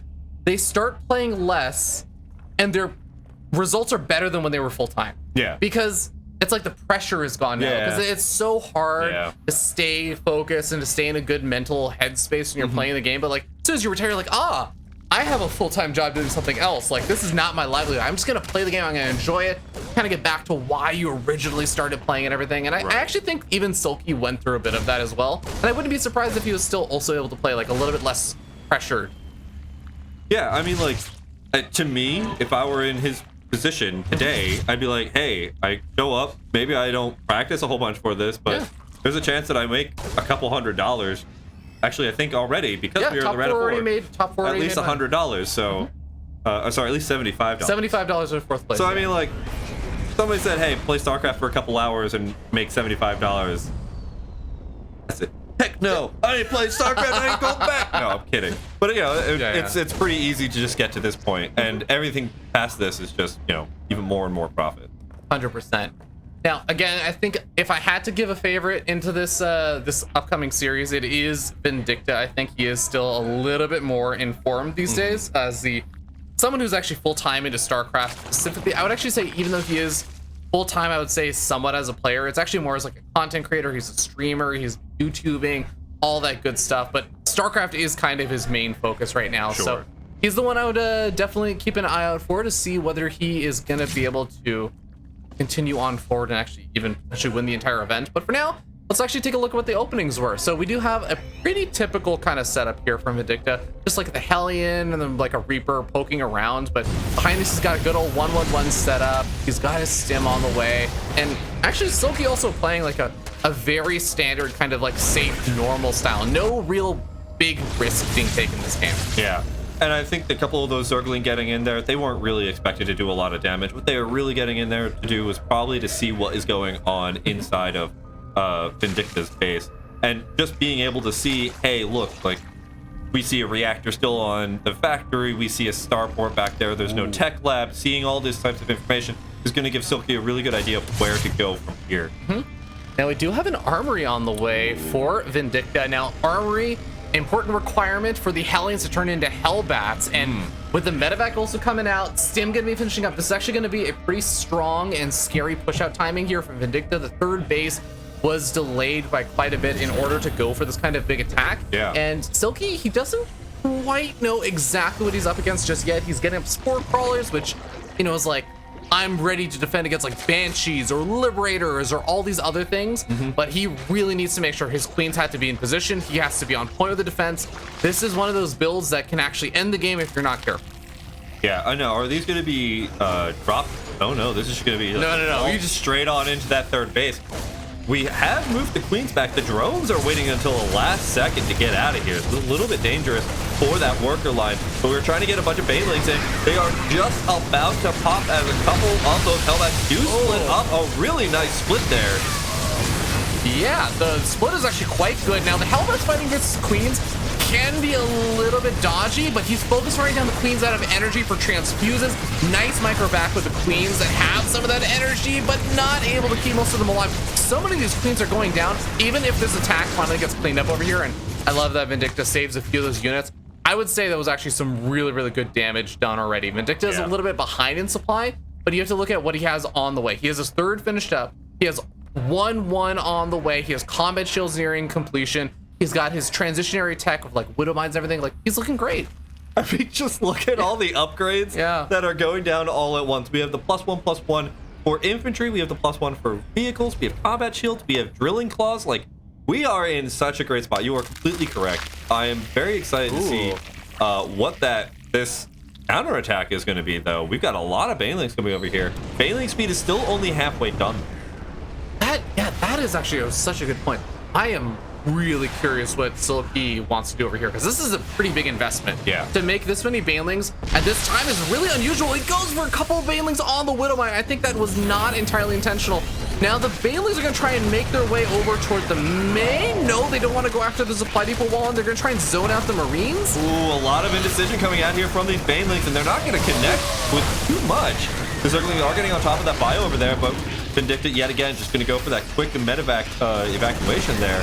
And I think we've spent quite a bit on this. Not really gotten a lot of damage done. Oh, I'm sorry, I take that back. 10 workers did die in there. Yeah, so it was really interesting because in some ways, I'm kind of with you. I'm very torn on this attack because I think the Banelings did a great job of doing one thing. Like, they didn't actually connect with a lot, but they bought space. They zoned out the Marines, so then the Zerglings were doing all those, like, getting all those worker kills and everything. But, like, as you mentioned, it was a very costly attack, so it did take a lot of units. I think I kind of am wondering, like, is it all worth it? And just the fact that Vindicta doesn't have that many Marines left over right now, I kind of feel like it actually still worked out relatively okay for Silk. The only thing is that I'm questioning is that attack, you know, killed some workers, got some headway done, but it did cost like upgrade time, right? Like we can see +1/+1 is only halfway done at 8 minutes. Like we're a little bit behind now of the Terran, and I feel like those Zerg upgrades are very important in this matchup. Very nice splits. Oh, but did not split well enough for those Banelings. Yeah, but am I getting a pretty good connection there? And the Vindicta doing a nice job getting some good value out of those units. Medivacs picking them up. Not taking too much damage there. I like that Vindicta was able to stay on top of starting up his 2/2 upgrades and everything. He's continuing to macro out a good solid army. And Silky's kind of response here is interesting. He is going to go straight up to the infestation pit, so he's really going to go for like the faster tech option here, where he is really just going to try and get up, I think, to a faster hive, which it's can be a little bit of a dangerous playstyle and everything, but if you can get there safely as a Zerg player, the game really does start to become like a little bit more momentum favored toward you. Wow, those Widow Mines, as soon as they're dropping, are getting picked up there by the Zerg because of the Overseers being able to see that, and really just trying to get away from this Zerg ball is, but unable to really do so. I mean, Silky's staying on top of all of this. Meanwhile, here comes a huge branch of units over here on the left-hand side, but not going to be able to do that much as the rest of the bio, of course, does connect here. I really like this. Kind of like a very hit-and-run policy coming out here from Silky. Reminds me of a very Dark-esque kind of playstyle. Yeah, it's so important to mention how that keeps Vindicta at home, right? Vindicta has got one or two of these drops that moved up to the top left-hand side, but he's had a harder time doing these kind of bigger push-outs like this because even as you see, he's starting his push-out, the big swell of Lings are going to actually be coming in from behind and are already going for a counterattack. So Vindicta has to deal with both the counterattack and also micro his units on the front lines. Oh man, this is going to be a little bit of a dicey situation now. The Zerglings are trying to split up so that they're minimizing as much of that Widow Mine damage as possible, but also on the other side, hitting this front. Now, splits from the Marines are pretty good, and in fact, actually going to sacrifice a lot of those Zerglings just to back up and keep those Banelings alive. Meanwhile, those Zerglings back at Vindicta's base are going to have to evacuate as well. We're losing that 5th base, but we're staying alive for now. Yeah, I really do think Vindicta's going to be a bit happy with how these trades have gone, though. Even though he is losing a lot more workers on the other side of the map now. I think those Lings finally made their way in. 11 SCVs going down. So, I mean, good damage overall for Silky. But I think losing this base and the fact that he just still doesn't have enough to actually defend against this Marine clump, this is actually going to be Vindicta getting into such a good spot. All right, now here comes all those. They're like, oh my god, the Widow Mine taking out all of those Banelings. That is really unfortunate. Now, a couple of them do still connect, which is good enough to ward away Vindicta for now. Silky does keep that base alive, but again, these Marines are just hanging out in just such good positions that the Zerg are constantly in a terrible spot to fight them. Yeah, and I think this is going to be really tough now for Silky. Even though supplies are relatively even, and yes, Silky's getting up some really important upgrades, like his 2/2's finishing up with no 3/3 on the insight for Vindicta. Adrenal Glands is going to be finishing up for Silky as well, which is a big Zerg upgrade.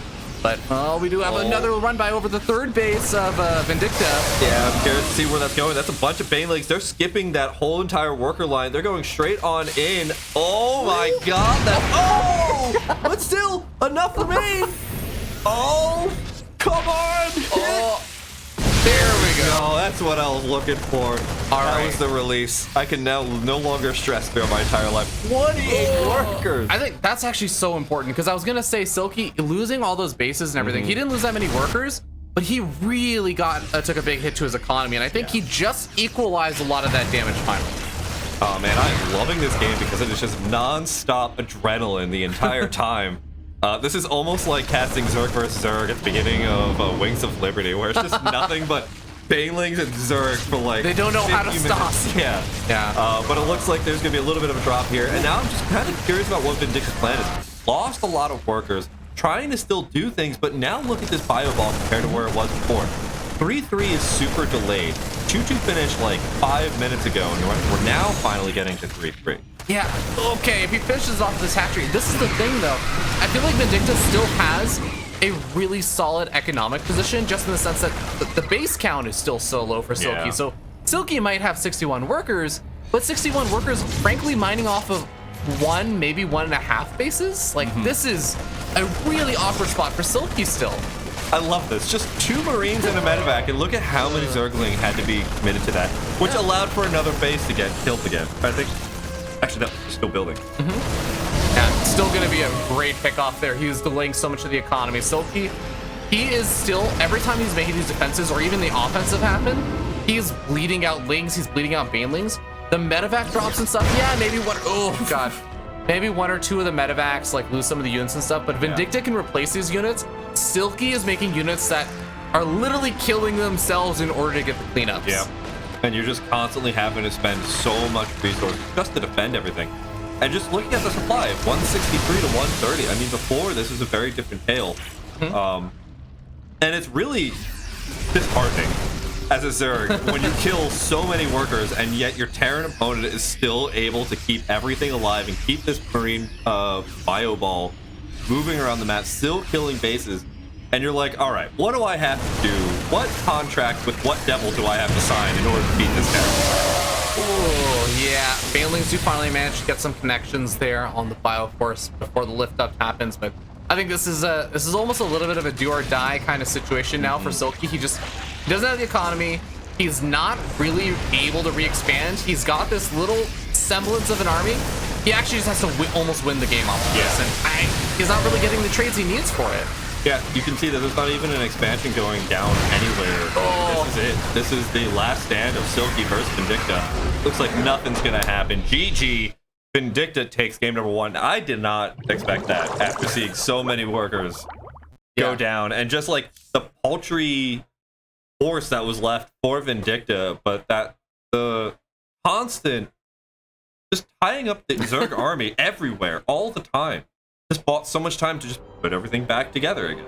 Yeah, really excellent job there by both those players in terms of just like putting some pressure on their opponent. Silky, like you said, was doing a great job with Ling run bys and Baneling run bys and everything. I think Vindicta, what he did a really good job of was he was putting on the harassment, but he had good unit retention when he was doing the harassment. So there was a couple of big Baneling hits and stuff he took, but for the most part, he was being diligent at picking up his units. He was going for big army trades and stuff that he was a little bit, like, I'd say taking the better end of the trades and everything. So even though Silky was getting some like nice counter damage done and stuff, he was losing units for that counter damage. Whereas Vindicta was just trading a little bit more cost efficiently. And after a while, like, start sniping off those bases and stuff, things just start snowballing. I'm a little bit curious, like, does the Zerg, how pivotal is it for the Zerg to be paired with upgrade? It's so, okay, there's a few different ways that Zerg players will play things now, where there's some of the Zerg styles where kind of what Silky was doing in that last game, you're, I would say, like, half an upgrade behind is like also a common thing. There are some styles where you go for the faster Evo chambers and you stay like 1-to-1 with the upgrades. It's pretty rare for the Zerg player, like the Terran player has to do something a little bit out there for the Zerg to like be ahead on upgrades. That's pretty unusual. Okay. Just trying to keep in check of where things used to be to where things are now. I remember those terrible days when it was like +1 carapace rushes back in the day. My Marines are suddenly useless. Oh man, were you around for the era when Ultralisks had like 1 or 2 extra armor, like just out the gate? Yeah. That was, I think, the Ghost Snipe meta. Yeah. But anyway, we've got our game starting now. We've got Vindicta spawning up here in the top left-hand corner as the blue Terran. Down here in the bottom right-hand corner, it is our red Zerg. It is Silky. Now, our score is incorrect. Silky should be at 0. Yes. So it's by the way, for our observer, really quickly, it is going to be control plus a number to set the score for the bottom player, and shift plus a number to set the score for the top player. There we go. Yeah, perfect. All right, cool. We got our wonderful observer, by the way, who is. I like that little excited jiggle that they got it right. Yeah. Not actually normally a StarCraft observer, but he's doing a killer job. Yeah. I would, as a professional observer who's been hired by Blizzard before to observe StarCraft II game, I can't possibly fault anybody for not knowing all the hotkeys. There's so many of them. Yeah. Like, I think some of the other fun ones that a lot of people don't know about are there's like numpad 1 and 2, which pull up the resources lost like in income graphs and things like that. Yeah. You have Shift L. Actually, a lot of people don't know F1 and F2 used for WCS player intros, which almost nobody uses. Control Shift C toggles on and off clan tags. Like, there's all kinds of crazy things that observers need to know. It's crazy, man. There's actually a really weird combo. If you hold Shift, press A, and press the power button on your computer, it turns off the the game. It just did you know if you hit Alt F4, it will actually give you full map vision? Did you ever fall for that as a kid? Or use it on other people? Probably. I probably used it on people too because I was young. Yeah, I definitely fell for it before. I remember it was actually an Age of Empires. The worst experience I ever had of somebody fooling me was in Diablo 2 trading. When somebody played the, hey, someone's just annoying you with a whole bunch of trades. Oh, let's just get this trade done really quickly. Oh, I swapped it out with a different item and you traded too quickly because you want to get it done. I still remember feeling so betrayed. That was like, if I hit Alt F4, I'd be like, oh, I'm stupid. Yeah. But like that was my moment of like, humans don't deserve any.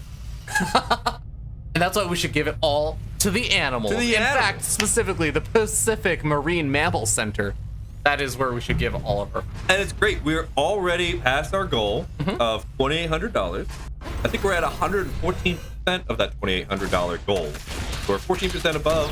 I don't remember what we are at right now, but I mean, already we're doing great. So if you do want to donate some more, hit that exclamation mark donate and donate. I still got to donate probably between the next series. And yeah, I'm pretty happy with how this is going. Also, happy birthday. Oh, we're at $3,400. Yo, that's pretty great. Even more now, actually. Oh, I'm looking at it right now. $3,500. 55 different people who have donated. If you want to add to that, please feel free to check that out. Exclamation mark donate in the chat. I actually popped that link there. I've seen a bunch of really wonderful names that I also recognize in StarCraft community and everything. Aww. I actually see your boss. Oh no. I see your boss there. Oh, look at that. Yeah. Oh, my boss. He's probably just happy that I'm sitting here having to cast like Protoss beating Terran or something like that. He's just like, ha ha ha. Yeah. Kevin's worst nightmare. He has to watch StarCraft II instead of Brutal. So as we've passed that, I know we're in a game that we should be casting. Yeah. We're gonna ask one more secret marine question real quick. Please, please. All right. How fast can sea lions swim? How fast? Ooh. It's not 60 miles per hour. It's not 60. Okay. I'm gonna say 25 miles per hour. Oh, you are a cheater. No, I actually didn't. 25 miles per hour. Oh, I actually feel so smart, so intelligent about this right now. I think, I've peaked right now. You peaked. You know what 25 miles per hour is faster than? 24? That is technically correct. I'll tell you what it's not faster than. It's not faster than Hellions, which are currently trying to make their way across the map here, trying to do a little bit of damage. That's a lot of Hellions we're building up. And we're not seeing an armory coming down either. No, so this is gonna be like a kind of more typical 1-1-1 setup. So you gotta have Cloak Banshees, you got Hellions. The idea for this, typically, not in this case, it seems like almost, is that you just want to clean up creep, you want to control the map a little bit, push back things. But Vindicta is not going to use any of his scan energy to go after these creep troopers. He's going straight after drones. He's already been able to find 3 of them. These Banshees have been really annoying, so it's a much more aggressive way of playing a kind of standard composition. Yeah, it looks like these Banshees are pretty much trying to get the Queens out of position so that then the Hellions can swoop in from the side and get those drones. And they've got to be a little bit careful because they are starting to run out of cloak energy. Yeah, they're starting to back up now. But look, those Hellions coming back in, finding enough space to get a couple of drone roasting. Oh my god, these drones are some of these drones are just like standing in the middle of the fire. I feel like there's a burning building around them, and they're like walking over to the water cooler and going back to their They're desk. sipping their coffee, saying, "This is fine." This is fine. They're sitting in like red hit points. They're getting first degree burns. They're like, it's all good. Like, we're fine. I'm still alive. It'll heal. I mean, it will if they don't die. Yeah. Power of Zerg, man. So we're now moving on to a little bit of a stronger standard mid game here as well. We've got the tanks coming out. We're getting the bio ball getting up, +1/+1 on the way. We've got claws coming out for roaches, and we're going for ranged and carapace. Yeah, so ZVT is a really interesting matchup where you can go for like these roach compositions and stuff. It's a little bit more of like, I would say, an old school way of playing. It's an effective way of playing against like siege tank compositions and stuff sometimes, because you can get up Ravagers, you can corrosive bile down the siege tanks and kind of pick those off. It really does require you being very on point with your positioning, because medevac drops and stuff can be very annoying to deal with if you just have mostly roaches. Yeah. But it is going to be cool to see how Silky plays this one out. He is staying very on top of the upgrades with this, which is actually, it is an important aspect of playing this sort of style. Well, we have a little medevac dropping off in the middle of nowhere. It's probably a layover. Quick layover over here. You know, flight got delayed at Aura D. Layover at the 4th. Yeah. We are trying to not lose that medevac to the single spore colony.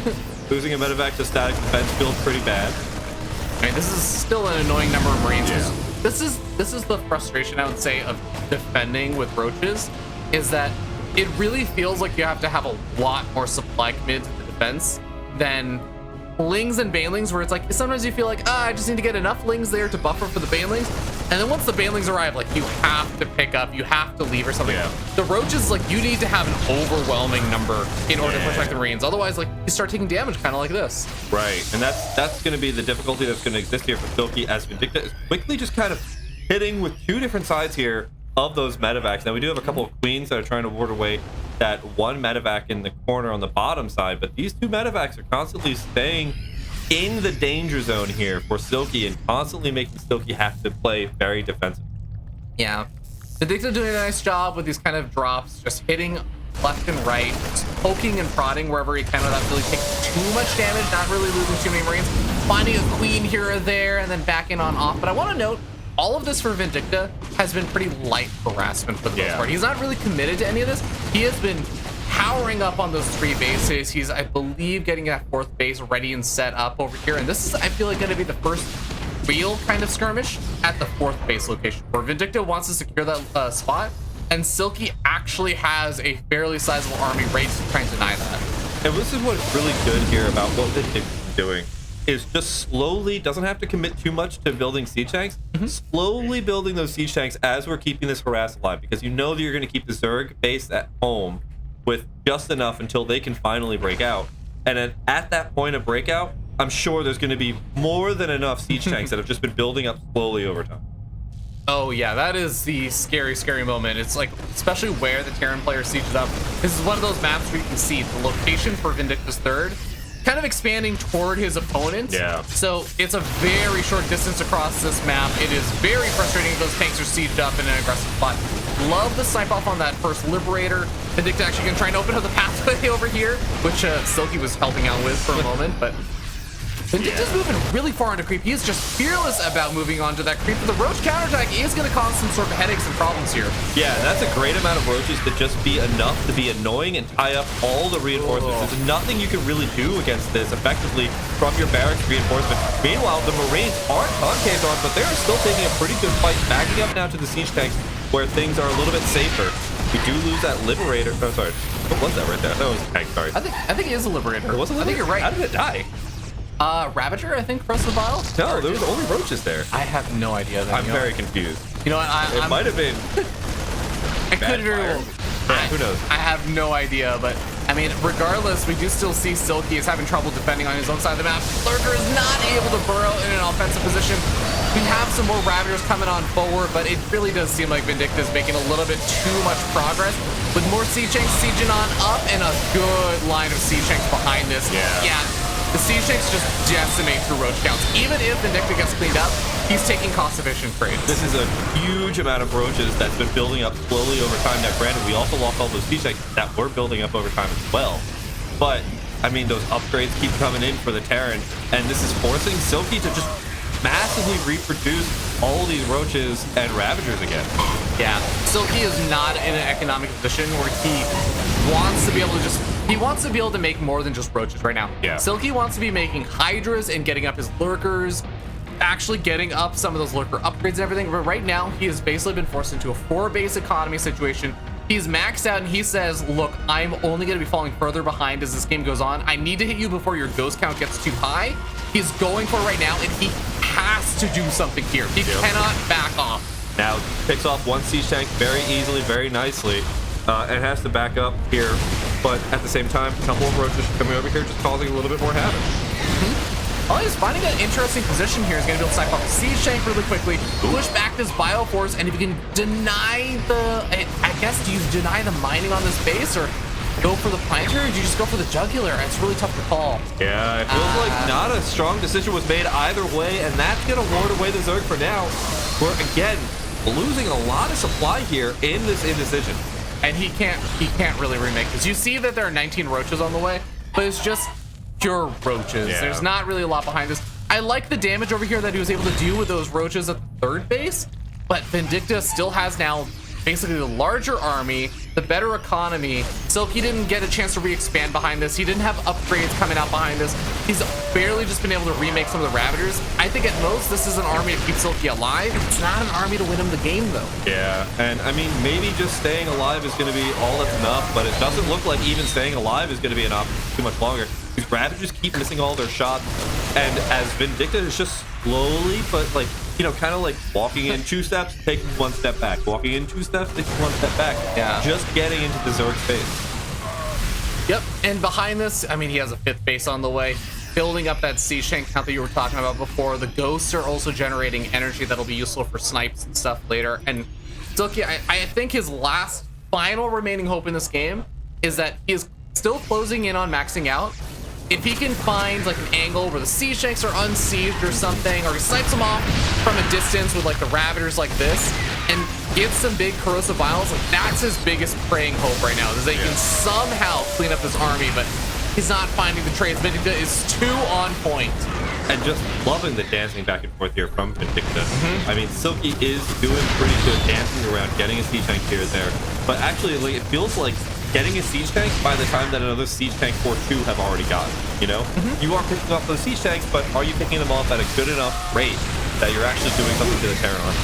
Finding a couple of the medevacs. Oh god, 3 more siege tanks behind this. Snipes going off as well. Vindicta stands forward and knocks Silky out 2-0. Wow. Moves on to the grand finals. And I believe we also have a 3rd, 4th place match that we're supposed to. We may. I have no context on whether or not we're covering that on our stream. There is a 3rd, 4th place match. There is, in fact, a difference of 4th and 3rd place prize money. Yeah. 4th place is that's getting... fair, that's fair. 4th place is getting $75. I believe 3rd place is getting $200. I'll double check this, but...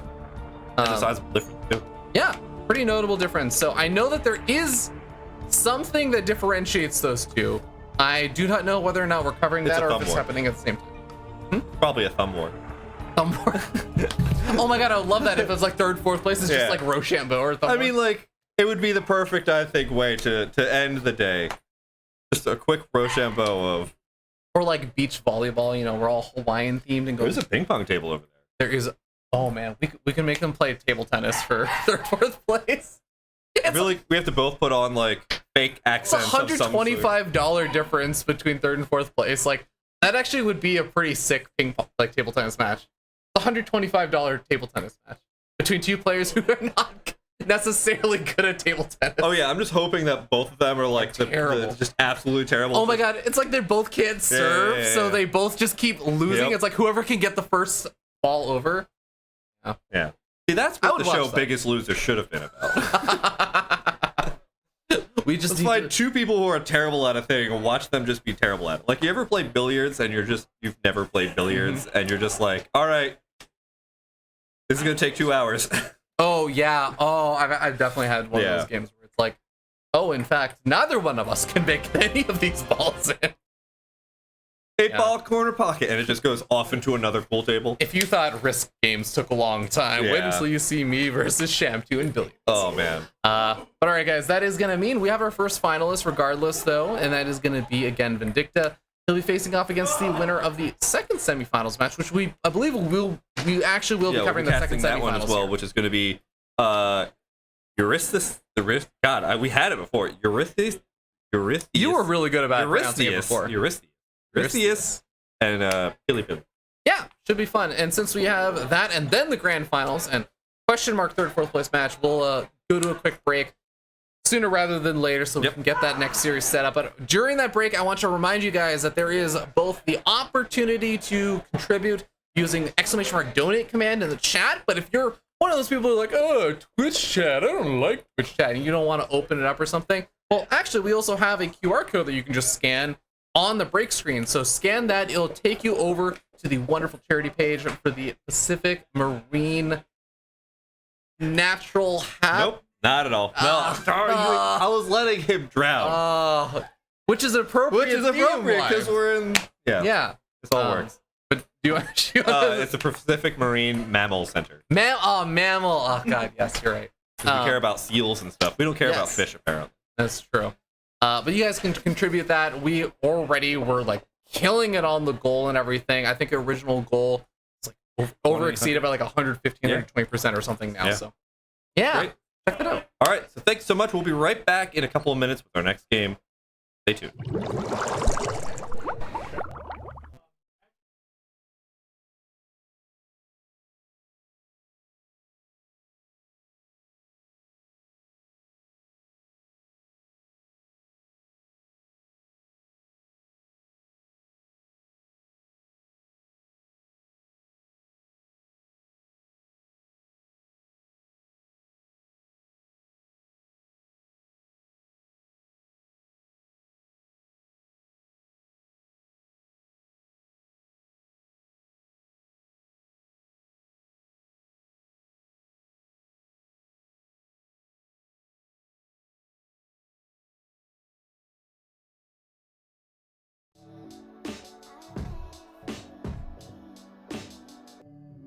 It might take some weeks. Just take the time you need. Don't get stuck on knowing why. Learn to let it be. Nothing great comes easily. In the end, you know you try.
just like the sun, the sky, just like the wind saying hi. You are my right place. This love is both ways. Anytime I can't get you off my mind, play me a song, I'll play along. I'm waiting for you. Stay if you want, no matter how long. I'm waiting for you.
No freedom caged bird.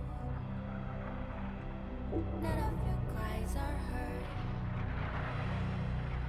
At some point you will learn freedom isn't earned.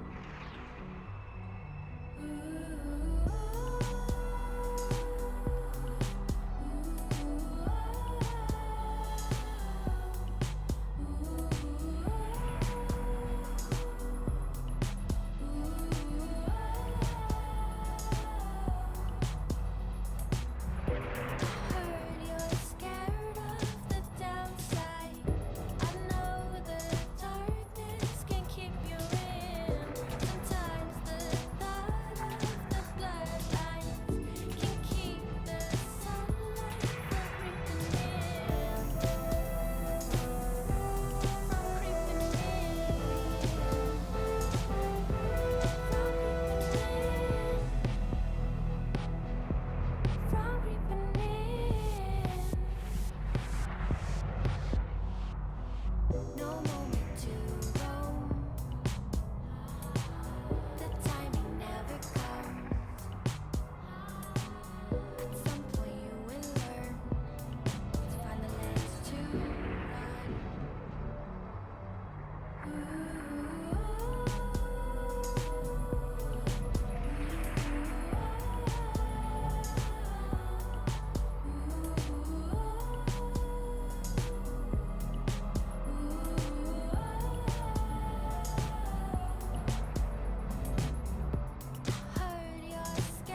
is like a breath of spring. Your voice is soft like summer rain, and that cannot compete with you. Jolene, Jolene, Jolene, Jolene. I'm begging of you, please don't take my man. Jolene, Jolene, Jolene, Jolene. Please don't take him just because you can. He talks about you in his sleep, and there's nothing I can do to keep from crying when he calls your name, Jolene. And I can easily understand how you could easily take my man, but you don't know what it means to me, Jolene. Jolene, Jolene, Jolene, Jolene. I'm begging of you, please don't take my man. Jolene, Jolene, Jolene, Jolene.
Welcome back, ladies and gentlemen, to the Happy Cup. We are going to be moving into our next semifinals match, and looking forward to it. In fact, I would say that this cup represents how excited I am to be moving into this. I am screaming on the inside.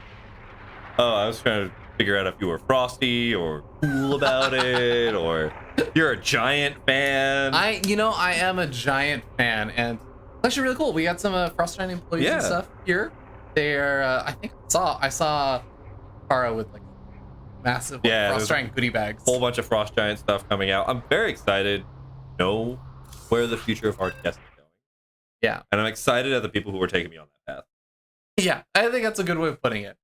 So yeah, I think we're hoping that the monk later on. If he can, Real Kevin. Yeah, you told me about this story about how, like, what was it, Wax Angel? Yeah, back when we all used to live in New York City, Wax Angel used to refuse to call me Kevin. He called me Fake Kevin instead, and Monk was Real Kevin. Okay. It makes more sense when you put the additional context of, like, that makes more sense. Well, that you were all at least together in one place, and that there was a need to refer to you as Fake Kevin. Oh, as two different Kevins. Yeah, I was like, in my mind, it's just like Wax Angel just meets you by yourself, and you're just like, Fake Kevin. It was like, what? I already know. Call me Kevin here. Like, there's only one Kevin. Yeah. No, I am the Fake Kev, and but we got a real match going on right now. We do. And I'm actually pretty excited about this because this is not what I expected to be casting in the semifinal. We've got running over here on the right-hand side, Eurystheus, who was our first round player, who was only a high masters. Beat a grandmasters, apparently beat Intuition. Yeah, pretty sick result already, and being able to make it to the top 4 is already going to be really, really solid for him. He's going to be facing off against the player in the bottom left-hand side of the map, our red Protoss. Peely, bit of a favorite coming into this. Still a very, very strong and competent player, but I would say, he is a player who I think I could very well see him get upset and everything. Like, he is one of those players that sometimes he'll play like a little bit greedy or play a little riskies here and there, and he can be beaten by like players below him. The same way that I think, because he does that sort of style, he'll sometimes beat players that are like kind of above him as well. So Peely is like one of the more volatile players sometimes. The Giant. The Giant. Which is interesting because if Peely is really good at fighting people above them, how do they do with people who are technically below them, the underdog here? Yeah, should be a fun one to see how things shake out. It's really gonna, I think, still gonna come down to how Eurystheus, how he is going to decide to play things out. Because I think there are definitely some things in PvT where it's like Protoss player is going to open up after their Cybercore and stuff, like to get up Stargate, to get up a Twilight Council, like kind of, I feel like they set the pace there first. But it's the Terran player that can decide like whether they're going to play Hyper Eco first, or if they're going to go for like a Widow Mine drop or Proxy or something. So what your Eurystheus decides to do is going to be like the big trendsetter in my opinion. We had Eric played before, which is still a cool name, and now we have Eurystheus, which is an impossible name. Yeah. As long as I slow down. Oh, that's a really nice snipe off on. I would say both the probe, like probe kill is really nice. Also, snipe off is a massive relief. Yeah, so I mean, we're playing a very macro-oriented game here. We're just getting a tech lab on the barracks. There's a factory coming down. There's no reactor. We're not doing anything drastic. We've just got our command center going into an orbital. Meanwhile, same thing on Pili side. Nothing really going on. We're just getting a robot facility. We want to get that observer out.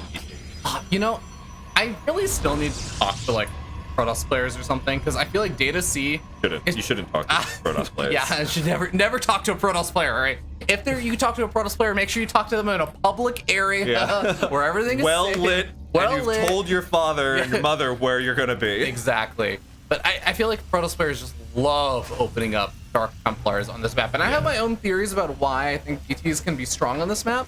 But I feel like I see it so frequently that there must be like some additional reasoning. But I think this is like a pretty decent map. It's one of those maps where you can get like the DTs dropped into the main base. There's a lot of room that the Terran players have to cover to try and push back a Prism or something. The DTs spread out really well and make it difficult for like single scans to catch them and build the main and the natural and things like that. So this is still going to be like a somewhat committed thing. Pili needs to get something done. It's not that he has to end the game with it, but he can end the game with it, depending on whether or not that next to the mules drop.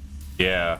And wow, okay, so we are going to go into the 3 barracks play that we saw in the Eric played Still Cool Name game. But I honestly feel a lot more confident about this one. I feel like we played an econ opener.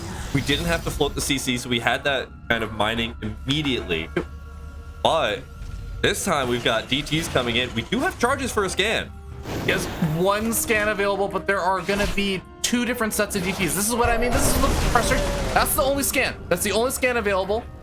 One of the DTs gets picked off. The other DT survives. The DT in the natural should be doing something. It's poking away at that base. And this is already a lot of damage, honestly, Schamtoo. This is already been cost efficient. If he doesn't end up losing every single DT here, I think he's already done the damage he needs to. Yep, and we're trying to get that missile turret up, and we're going to be able to just maintain a main. Oh, man. And we scanned? Yeah. Oh, that's a lot. Ended up scanning, still has to deal with this DT over at this location. And I want to note, when these Marines stimmed, like all of them suddenly started getting one shot. If they have combat shields, they don't normally get one shot by DT. Because they stimmed, they are getting one shot by the DT. Oh, this is not good. Oh, this is not good. I mean, right now, you have that DT blocked up there. You know where it is. You can start building a missile turret at the natural command center. Oh, wow. Yeah, that honestly, that was not even a bad lead time. GG. That was really tough. That was a lot. And I think that's just, first off, we got to figure out why Protoss do DTs on this map. Apparently, they're doing it a lot. Yeah. The first time it didn't work out so well. The second time, though, seemed to work out just perfect. I will say, I think 3 racks is definitely one of the kind of builder openers that it's really nice when you open up DTs on, because if they're going for 3 racks, so you see the timing of that, it's like right before maybe a 3 racks would be moving out or something. Yeah. But even if they did move out, DTs are actually really nice on the defensive because there's a limited number of scans you can really do. So eventually your DTs start working your way through their army if they're attacking, and you can do counter damage. Yeah. It's like, it's actually a really ideal, I would say, opening that Pili went up against. Yeah, and I think one of the biggest things there is that you're trying to econ as well as build an army very quickly, right? So you're going to be wanting to spend those mules as much as possible. You're not going to have the starport available. And, you know, I'm going to go back to the point that I made when we saw that first DT game, which is what is the point of DTs? And it's to put the fear in the enemy. To Pili just put the fear in the enemy in game number 1. Yeah. Game number 2, we're going to inside and out. I think it's a little bit of a smaller map. Yeah, it's definitely can be like a bit of a smaller map. This is a map that I really like Blink Stalkers and stuff on. I think can. What really map don't you like Blink DTs? Ooh, Moondance is a nice map. Waterfall. I don't like Waterfall for Blink. I just assumed that it was every map. No, it's too small of a map. Yeah, you don't want them to blink all the way across the map. You want them to blink halfway. I want my blinks to have meaning, because if they can just walk across the map, it's like, oh, you went for DTs, let me just go kill you. I'm like, no, wait, I need you to be in the middle of the map floundering for 30 seconds. So not Steps of War, I got it. Yeah, Steps of War is another map I would not like Blink DTs on.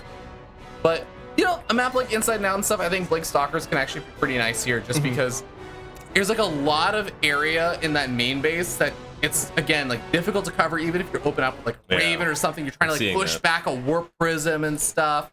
It can be annoying. There's also some really nice like you'll have to jump into the game to actually really go into it, but there's some really annoying stalker attack paths with Blink Stalkers where you can like run up past the bunker with a bunch of stalkers into the natural as you're like attacking it, and as the stalkers are getting low, you can like blink out to the left side. Yeah, of I'm the seeing natural. that right now.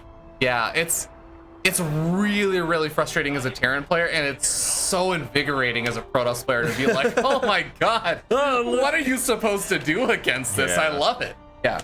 That's interesting. I think before, those types of gaps were only abused by siege tanks. Yeah. You know? Yeah. And it's like, oh, what are you gonna do? My siege tanks are over here. I can shell both of your refineries, no problem.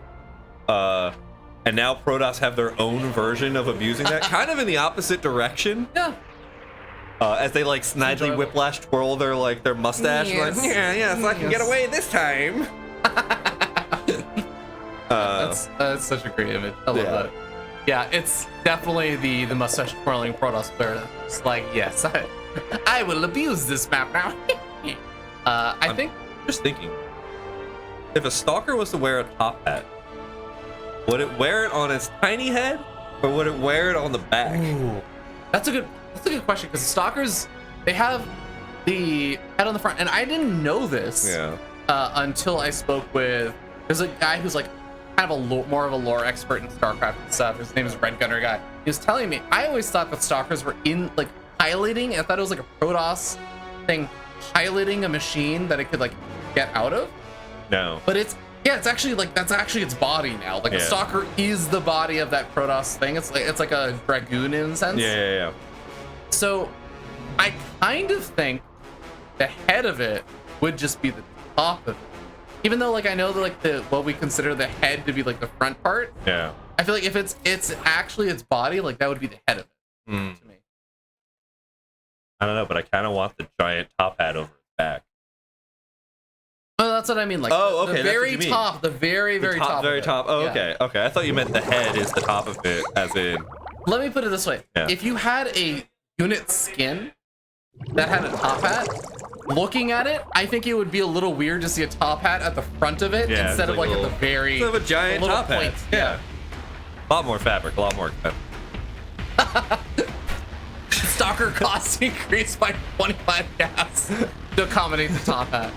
All right, we're gonna get to game number 2 here.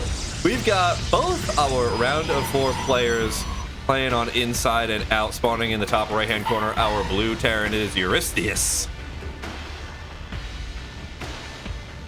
Love it. Even the dog's getting behind Eurystheus, cheering him on. Over here on the bottom left-hand side of the map, our red Protoss player. He is Pili. So it looks like, we've got this Link Stalker-esque heavy map. What are you hoping that Terran is opening up with? I feel like I see a fair amount of like either Widowmine drops or like sometimes a Hellion drops and stuff on this map, but I do think it's kind of open, and I don't even think that Protoss players have to open up with Blink Stalkers on this map. I just personally feel like it's been a strong trend and stuff, and I see Protoss players go for it, but I would say more stylistically, like Peely Peely is the kind of player that I could definitely see opening up with Stalkers. Because I think Peely Peely will sometimes open up with Stargates and stuff. That's like the other common option. But more often than not, if I see Peely Peely, I'm more thinking like DT, Stalkers, like units I can just kind of get in your face with a little earlier on. Yeah. Peely Peely, let me put it this way. When he hit his like true rise to power, where he was making like IEM Katowice, the big StarCraft tournaments at the end of the year and stuff, he was like playing the adept heavy meta or the stalker heavy meta and get in there, and all-ins. Use the micro and kind of just like outdo you while macroing back home kind of style. It's like not truly shots. It's like a little shots fired at Peely Peely, but his era of Protoss was like the all-in era of Protoss. Yeah. Now, so I just looked this up. Eurystheus comes from the myth of Hercules. Ooh, tell more. Where during the whole monster problem that Hercules eventually solved, Zeus and Hera chose different champions. Zeus chose his son, Hercules. Okay. And Hera chose the king of Mycenae, Eurystheus, to be like the person to like beat all the monsters. Of course, Hercules. I think that's what I just quickly read. I'm probably totally wrong in some Greek mythology. So what I'm gathering is that Eurystheus is shooting for second place in this tournament. Yeah, that's what I got. It's like, why would you choose second place guy? Well, you know, second place, not the worst thing in the world. That's because true. At the end of the day, third place gets $200, but second place, I believe, nets, what was it, 300? I need to double check this actually.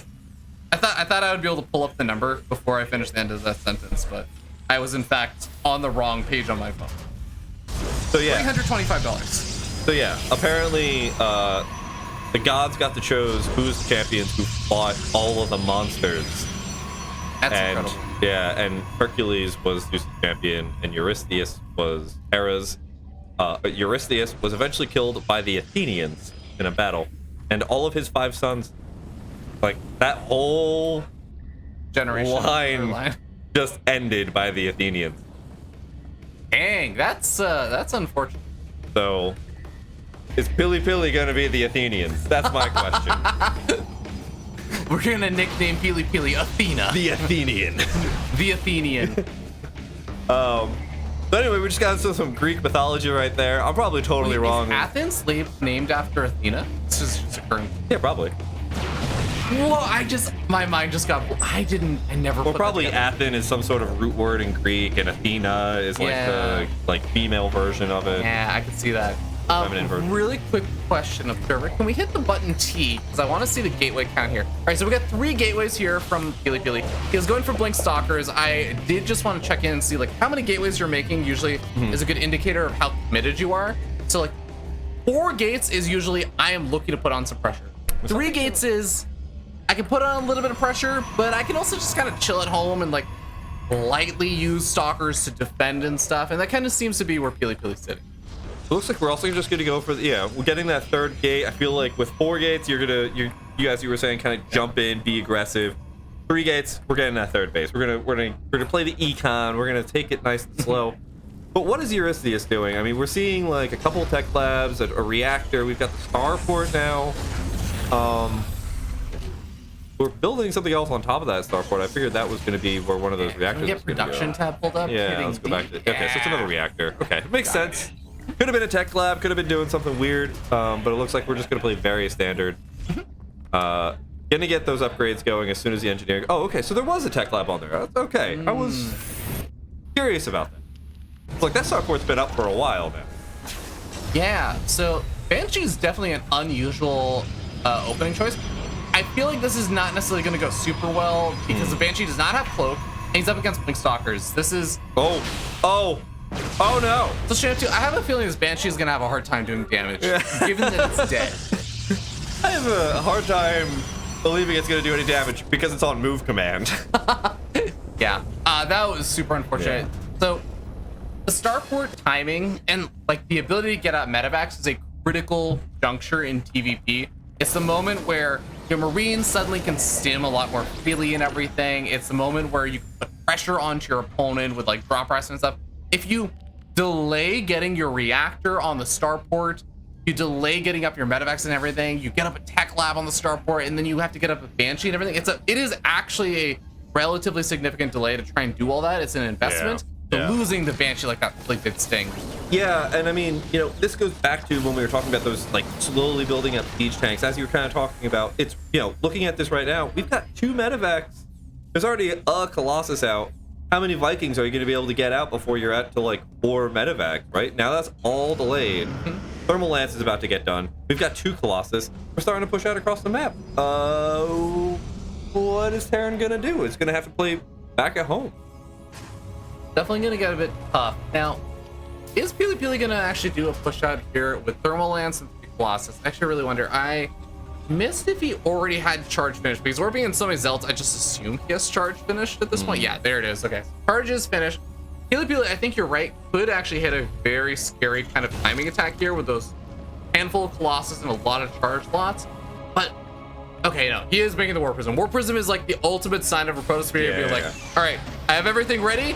Let's go. This is like the final piece of the puzzle. This is like, you know, putting my foot on the pedal, like ready to go. That's a lot of zealots. That's like, you know, I think most of these games we've been seeing 8, 10 zealots, more stalkers, but this is just all zealots in the face, gonna choke up the army while the Colossus lay waste from the back.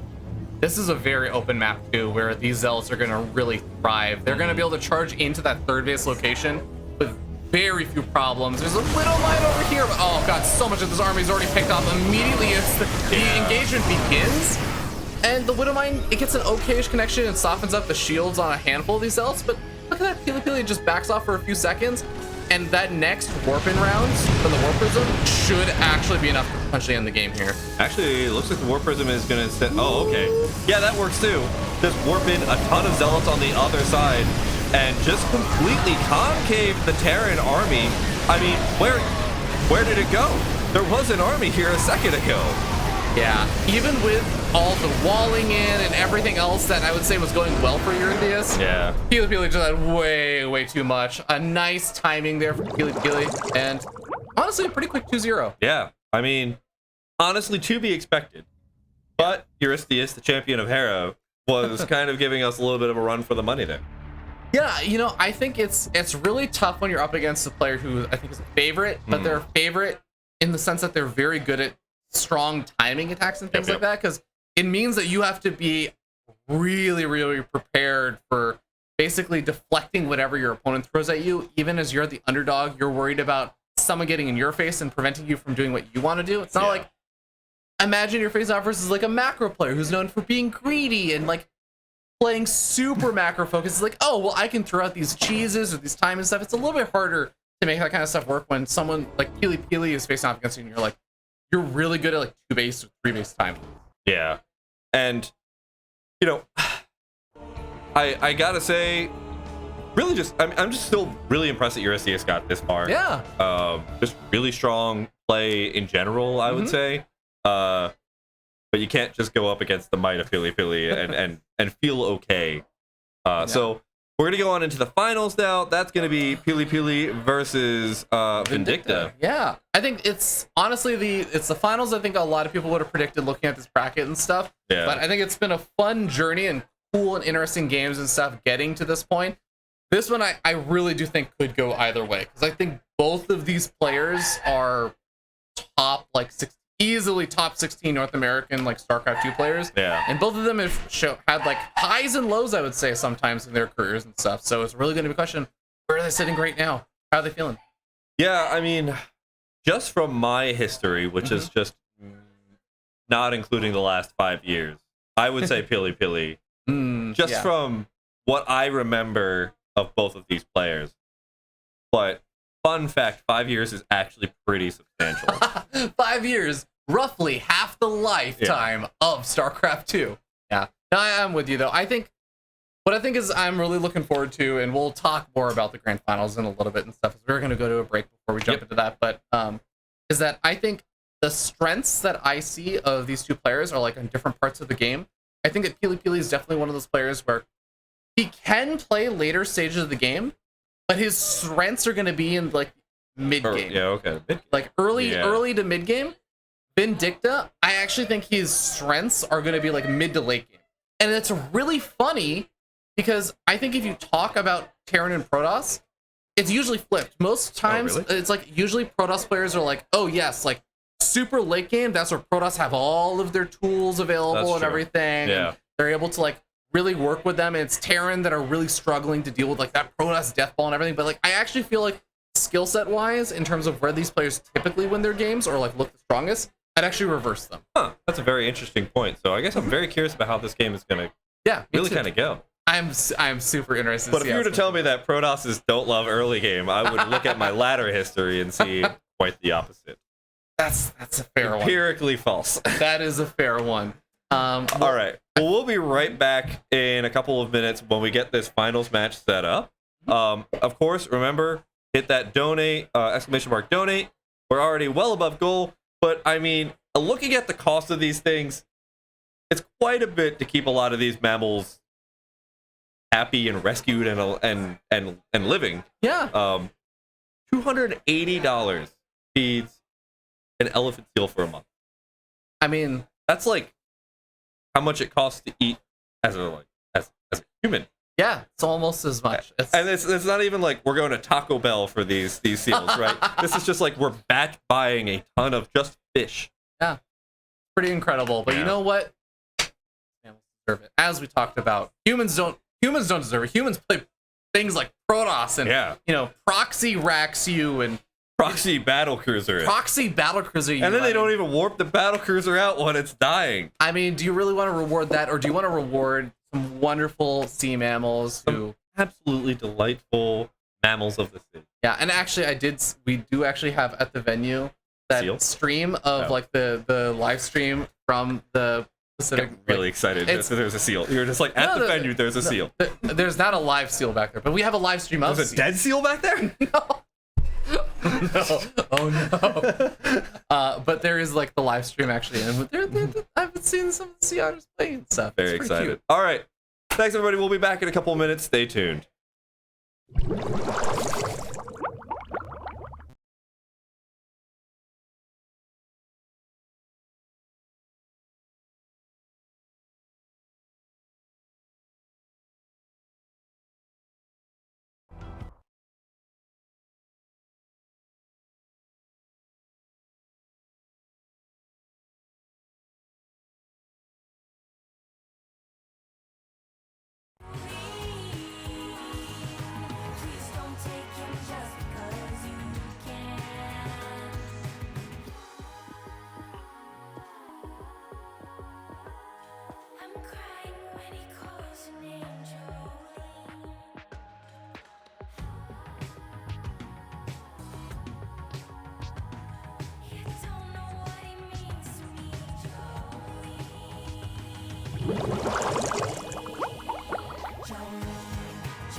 Don't take my man. Jolene, Jolene, Jolene, Jolene. Please don't take him just 'cause you can.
Don't bother me. Don't bother me. Don't bother me. I'm feeling incomplete. I try. I try.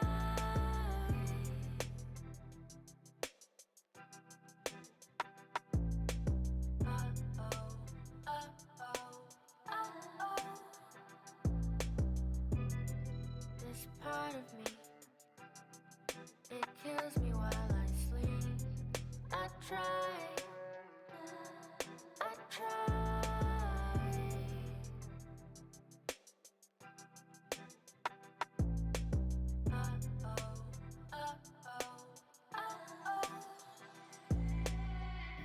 Can you tell me how? Will I fight this fight? I know I'll be fine. One more night, one more night away from you, and I one more. Try to give myself some time once more. I'm sitting across from my sanity, it's right in my view. Hey, the world has done nothing but block my view. Hey, I'm on the brink of finding something new, and all I can ask of you, all I can ask of you is please don't bother me. Don't bother me. I'm feeling incomplete. Don't bother me. Don't bother me.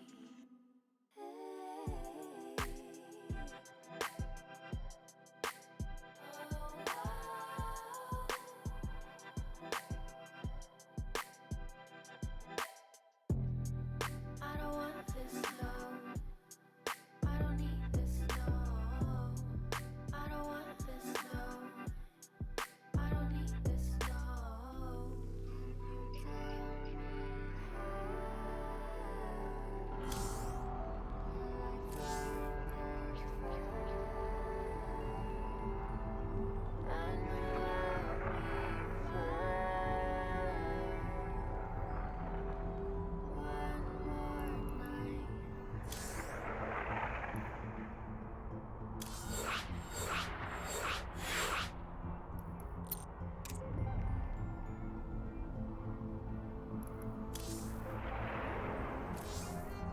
tell me why you don't go. 'Cause there is darkness growing everywhere you sleep. Tell me why you don't go. 'Cause you keep taking from me every time you need. Play fair now. I'm burning the bridges. Play fair now. I'm burning the bridges. I'm burning the bridges. Let it go. Let it go. Let it go. Let it go. Let it go. Let it go. Let it go. Let it go.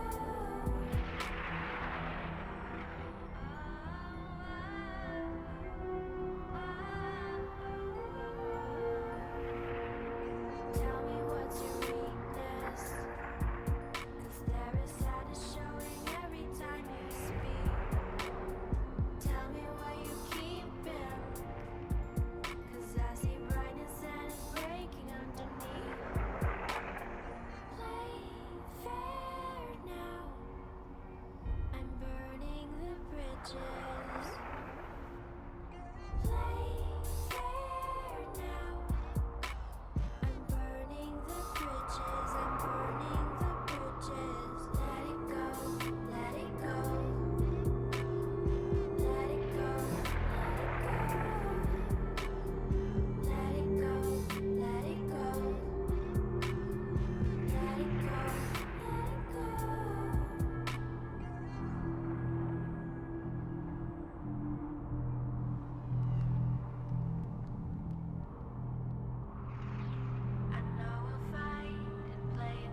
just like the wind saying hi. You are my right place. This love is both ways.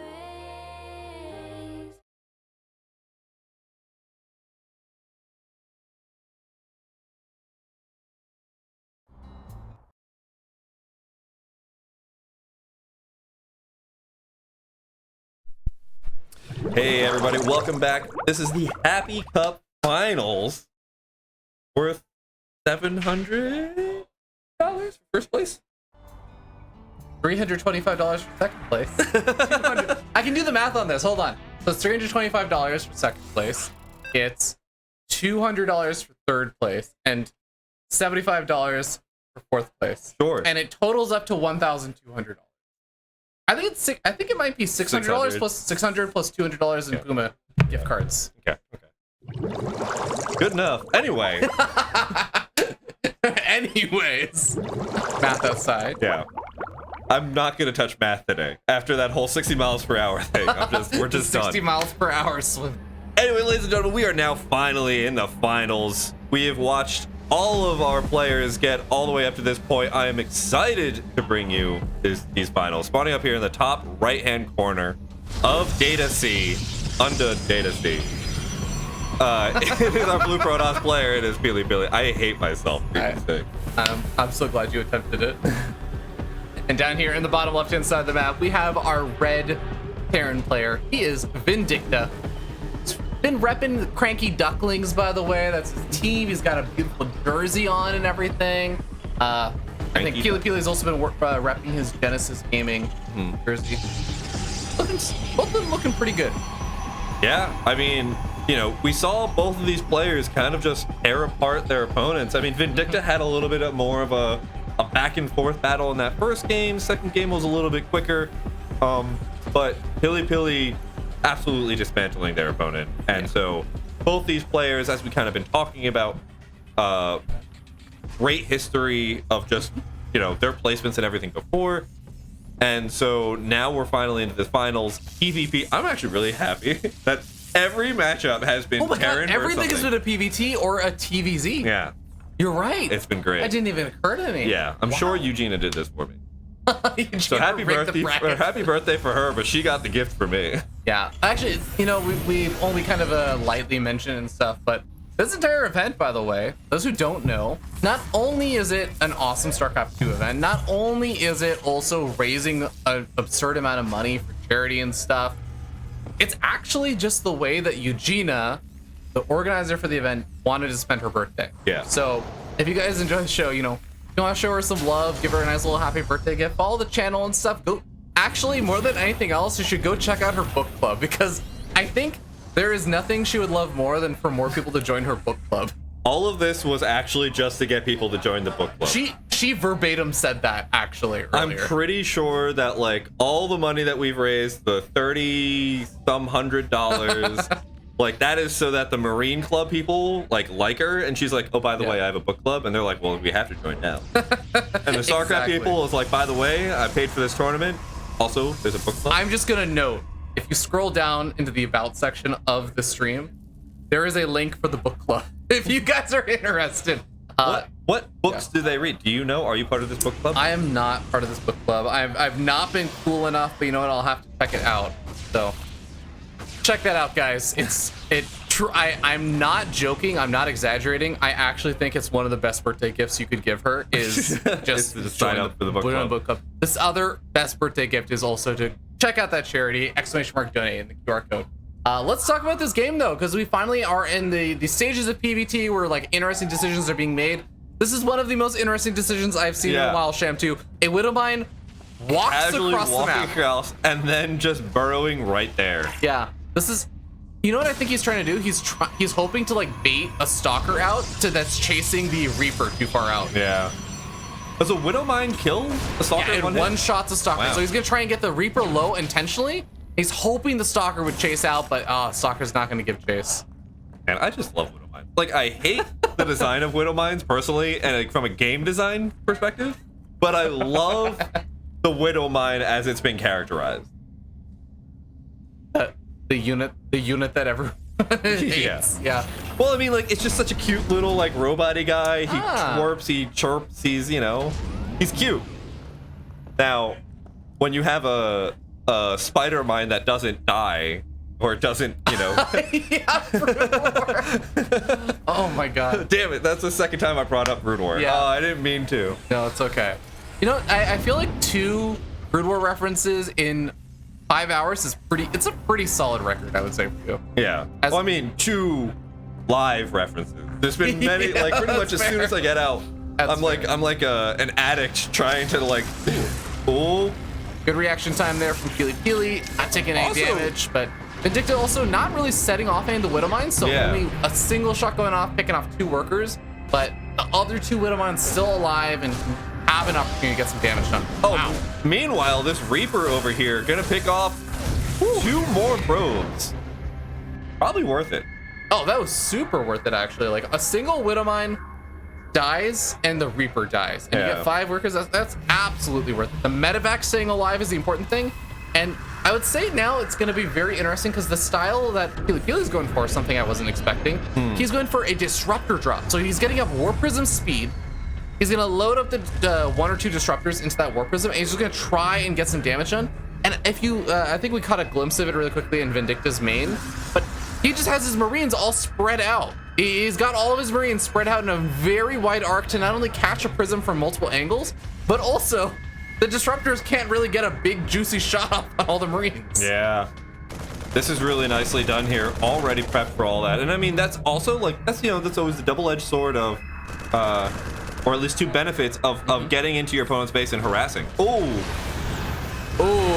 Oh my god, this is actually massive. And he misses the Cyclone with the Disruptor. He is gonna be able to save the Disruptor. Okay, it's so important he was able to save that Disruptor, because I think if he had honestly lost both the Prism and the Disruptor, he's actually really far behind. That's a huge investment to lose. I mean, losing the War Prism, not that much. That's 200 minerals, right? But losing that Disruptor, that's a significant amount of resources, as well as defense and offense. You know, it comes back to building up that army slowly over time. Losing that really sets you far back. You need that AoE to start dealing with, oh man, I guess auto turrets, but you need that AoE to deal with the Terran army. Yeah. Good reaction there from Peely Peely, not really losing too many workers or anything from the auto turret harassment and stuff, but exactly what you were saying. I think that Peely Peely is gonna have to be really, really cautious. Man, my work was killed by this other auto turret. Vindicta's been very, very annoying in this, and I have to say, like, with all of that harassment, Vindicta's actually a relatively even worker counts with Peely Peely. Peely Peely is not really making a ton more workers. His 3rd base is only just now finishing up around the same time that I think a 3rd is being plopped on down for Vindicta. So I'm very interested to see if Vindicta's going to go for a big push out soon. You know what? I wonder if, yeah, the worker counts are even, but I wonder if that's because Peely Peely has to constantly be spending chrono on the nexuses instead of spending it elsewhere, which is actually giving probably Vindicta a slight ahead. Because you're constantly having to deal with, oh, I'm down in workers, I have to get those workers back up. It's spending, like, it's even, but A, you have to rebuild all those, and B, like, you have to spend probably chrono in order to get that back up again. Yeah, I see what you're saying. I could definitely see something like that being the case. I really want to know Peely Peely is he gonna be a bit more defensive now or offensive? Because I think he does have some power units and stuff, but I think he'll have a hard time being out on the map for a bit. Yeah. The only thing I'm wondering about is he has charge and +1 weapons finishing up soon. I do feel like there's an opportunity where he's gonna have like that really strong kind of mid-game Protoss army in a little bit. And he could try and deny like 3rd base timing being set up here for Vindicta. But I could also see him just chilling, sitting back and be like, I'll harass you with some DTs while staying at home. Yeah. I think it's probably best that both these players just stay at home. I don't think either of them really want to move out across the map. Yeah. I'm always afraid seeing like a Protoss army that's just so barren other than Colossus and Disruptors. Because, yeah, those are both great units. I'm sure we're going to be seeing soon a huge amount of gateways that'll be spammed out, and you'll just have tons and tons and tons of charge lots coming out. But like right now, this army is very small, ultra high net worth units over here. Oh, 100%. Yeah, I think if he's going to do any kind of move out, he definitely needs to reinforce with a bunch of those zealots and stuff now that Charge is finishing up. But instead, for now, he's going to move out with just the Stalkers. I like that move in theory. I'm a little concerned, Kevin, because these Stalkers don't have Blink yet. This gets a little scary. I'm more concerned that there was an entire scan spent just on these Stalkers as they were in the middle of the map. Talk about luck. They're like, oh, I see exactly what's going on there. Oh, yeah. And no Blink. Look at this. Yeah. Concussive shells on these Stalkers that don't have Blink is going to be painful. 2 Stalkers go down. 3rd Stalker very low. Oh, another stim forward. He's going to be able to snag another Stalker. Maybe a 2nd one again. Vindicta smells blood. Oh, concussive shell on that last one? Looks like no. Yeah. I think that's why it's like you don't really see Protoss players moving out the stage of the game if they don't have Blink. It's just so tough for those Stalkers to actually get away. But he's finally back home. He kept at least a handful of those Stalkers alive, and he has the core units. He has the Disruptors. He has those Colossus. He's even getting up Blink for the Disruptor, for the DTs as well. So we'll be seeing some big DT run-bys. Excellent. That's not at all what I want to see, but... Oh, yeah. I feel like this is going to be a massive, you know, PTSD moment for you. Reaper coming in here, just getting, I think, just extra scouting in, really, you know, trying to do something here and there. I think it got 1 worker on the other. It's just 2 Widow Mines waiting over there in the corner. Those are the same 2 Widow Mines in the medevac from before. Yeah, he's just chilling with them, man. Like, I think this is actually one of the most annoying things in PvT, where a Protoss player is like, I don't need a Stargate. I really don't need to like clean up that medevac. It'll come back in eventually. Yeah. Comes back in like 15 minutes later when you've completely forgotten about it. That is a lot of DTs actually.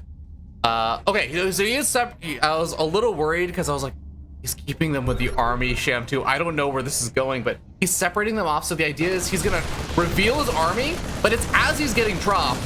But he wants to move in with the DTs at a different angle. Can he actually split up his attention effectively here?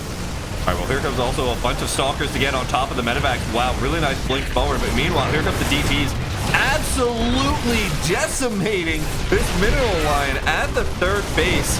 16 workers gone. Yep, that's going to be a lot of damage because also damage happening on the south side of the map. The army moved in and actually pushed back that command center. May have actually even killed it. I'm not sure. No, but I think it's that one floating right there. Yeah. Actually, yeah, you're right. I think it did manage to escape, but a lot of workers going down in the process. So, Peely definitely finding some damage. Those DTs were costly to lose. Yeah. But I mean, you can see the economic advantage in terms of worker supply. Peely is going to be feeling good about. Yeah, and also just knowing the fear now that could happen again. You're going to have to devote some resources to keep that defense up. But here comes the engagement. One Disruptor just going to falter at the last second. I don't know how much I like this attack for Peely. Yeah, he's gonna end up backing out and he's losing so many units. Yeah. After your first Disruptor gets disabled over there, like there's not that much firepower. Now it's just Zealots that get warped in, the Warp Prism gets taken out. There's so many siege tanks set up. I actually think Vindicta just took a 50 supply lead. I don't actually know how Peely bounces back from that. That was all of his core units. Yeah, that's going to require a significant amount of time to rebuild that army, and I think this is just going to be an A move to victory. Yeah. The siege tanks are fine. The Vikings are fine. There's a Liberator. There's Ghosts. There's Marauders. Meanwhile, we've got DTs. Oh man, and you can EMP the DTs to just reveal them. You don't even need to use a scan actually. Oh, there's the blink on the army from the DTs. There's actually not a scan coming out right now, but there's nothing there. GG Vindicta. I wouldn't say so much. I mean, maybe this is rude. I wouldn't say Vindicta won that game. He lost that game. He really lost that game. Yeah. Unfortunately, I think even Peely would agree with that. Yeah. It's a rough spot, but I think Peely looked at that fight, and I don't know if he didn't see how far back the siege tank line was. I don't know if he thought maybe he had an extra Disruptor or something there, but as soon as that first Disruptor got interference matrix, I feel like Peely should have been abandoning that fight. It's like that fight was not going to go well at that angle and everything, and it's just you could see things look okay for a little bit, but as soon as all the Zealots are gone, you're like, wait, there's 4 Stalkers, and then it's Colossus and Disruptors and units that are just all gonna get murdered by that Bioforce. And I think the worst part for me was seeing the EMP hit the back line of Colossus, and then B, the 8 Vikings just waiting over dead air that no stalkers could hit. Yeah. That was, I think, a huge part for me to see, like, the Colossus melted as fast as the rest of the army. And they weren't even getting targeted by anything except for those Vikings. Yeah. No, it was a tough spot to be in. Yeah. But that is going to give Vindicta that first game, regardless of circumstances and everything. And I think it's worth mentioning that both these players clearly looking like they were playing a solid game up until that point. It was literally up until that moment. It felt like relatively even for the most part. It really could have swung either way. So I'm looking forward to seeing game number 2, things hopefully panning out not quite the same way, but you know, if we get a similar setup minus that like commitment from Keely. Yeah, it was a nice back and forth, I think, pretty much throughout the entire match. Yeah, I mean, that's always the difficulty of just super committing with an army. And I think one of the other big parts of that was also just a lack of patience with Billy. It almost felt like there was a weird urgency to jump in on that command center that I wasn't able to figure out what the reason was. Yeah, I do wonder if, again, like, I might be overreading this, because I think Keely can play a later stage game and everything. But again, I do associate him with getting more of his victories in, like, earlier mid-game. And I think he is a really strong player with that. And he can play a late game, but it's not, like, his strongest period of the game. Yeah. Vindicta is, like, this weird Terran player who I think, again, play early game stuff, he can do proxies, he can cheese, he can also do like nice timing attacks in mid game and stuff. But I think the thing that really scares me about Vindicta when I see him is he gets into late game army control, and he is, I think, one of the better Terran players in North America for like late game army. That whole army was set up in a great spot. Yeah. The siege tanks were along a ridge in the back that the zealots couldn't get to. The Vikings were over the dead air, and just the bio ball was sitting there just like kind of concaved with the command center. And it just let for like a perfect like salvo of fire to decimate the entire Protoss army. And I don't even think that's not even Vindicta's final form. When Vindicta gets in like true late game TVP and stuff, he is really like upping the ghost count. He's actually doing things like adding on nukes and stuff that I feel like in this matchup, nukes are like not super utilized. Like, I think nukes actually get utilized in super late game TVZ a little bit, or like TVT. PvP a little bit less. Vindicta, I think, utilizes them really effectively. It's a really scary place, and I don't know if we'll get to see that in this best of 5. Sure. But it scares me to think like Vindicta can look even scarier than that. He actually looked pretty good in that game too. Yeah, I completely agree. Well, we're going into game number 2 now. Going to inside out. Inside and I mean, I'm feeling it torn up inside and out. I like both the players talk, and you know what? I kind of want both to win. I mean, I'm gonna default for non-biased reasons. For non-biased reasons. I'm lying. A totally biased reason. But also, Vindicta looked very, very strong in that first game. I would agree with that, yeah. Well, inside now, that second map, and we are going to be starting down here in the bottom left on top of said red Terran player. It is Vindicta from Cranky Ducklings. Going up here in the top right-hand corner, we're at the second game, so it's possible that we could be seeing a 2-0. The person who needs to bring that win back here, it is our blue Protoss player. It is Peely Peely. Again, this is a best of 5. So you it's best of 5. I'm sorry. Best of 5. So you would need to win 3 games. You're still right. It could very well end up being a 2-0, and then it's never a comfortable spot. 2-0 is, yeah, that's true. I think I remember, this is a very old statistic, so it's likely no longer true, or at least it's likely no longer quite this, the same as it used to be. But there used to be a statistic where a player that goes down 0-2 in a best of 5 plus, like the percentage of times that they're able to like come back in that series, like under 15% or something. Wow. It's like really staggeringly low. I remember that used to be a stat thrown around like back in like 2015 or something. Yeah, and nothing's changed in 5 years. And nothing's changed 7 years. 7 years. God. Are you feeling old yet? Whew. Don't mind me over here. If your StarCraft career were in school, it would now be moving in like past middle school. Yeah. Yeah. No, 7th grade is like 7th grade is middle school. Yeah, you said past middle school. Oh, okay, sorry.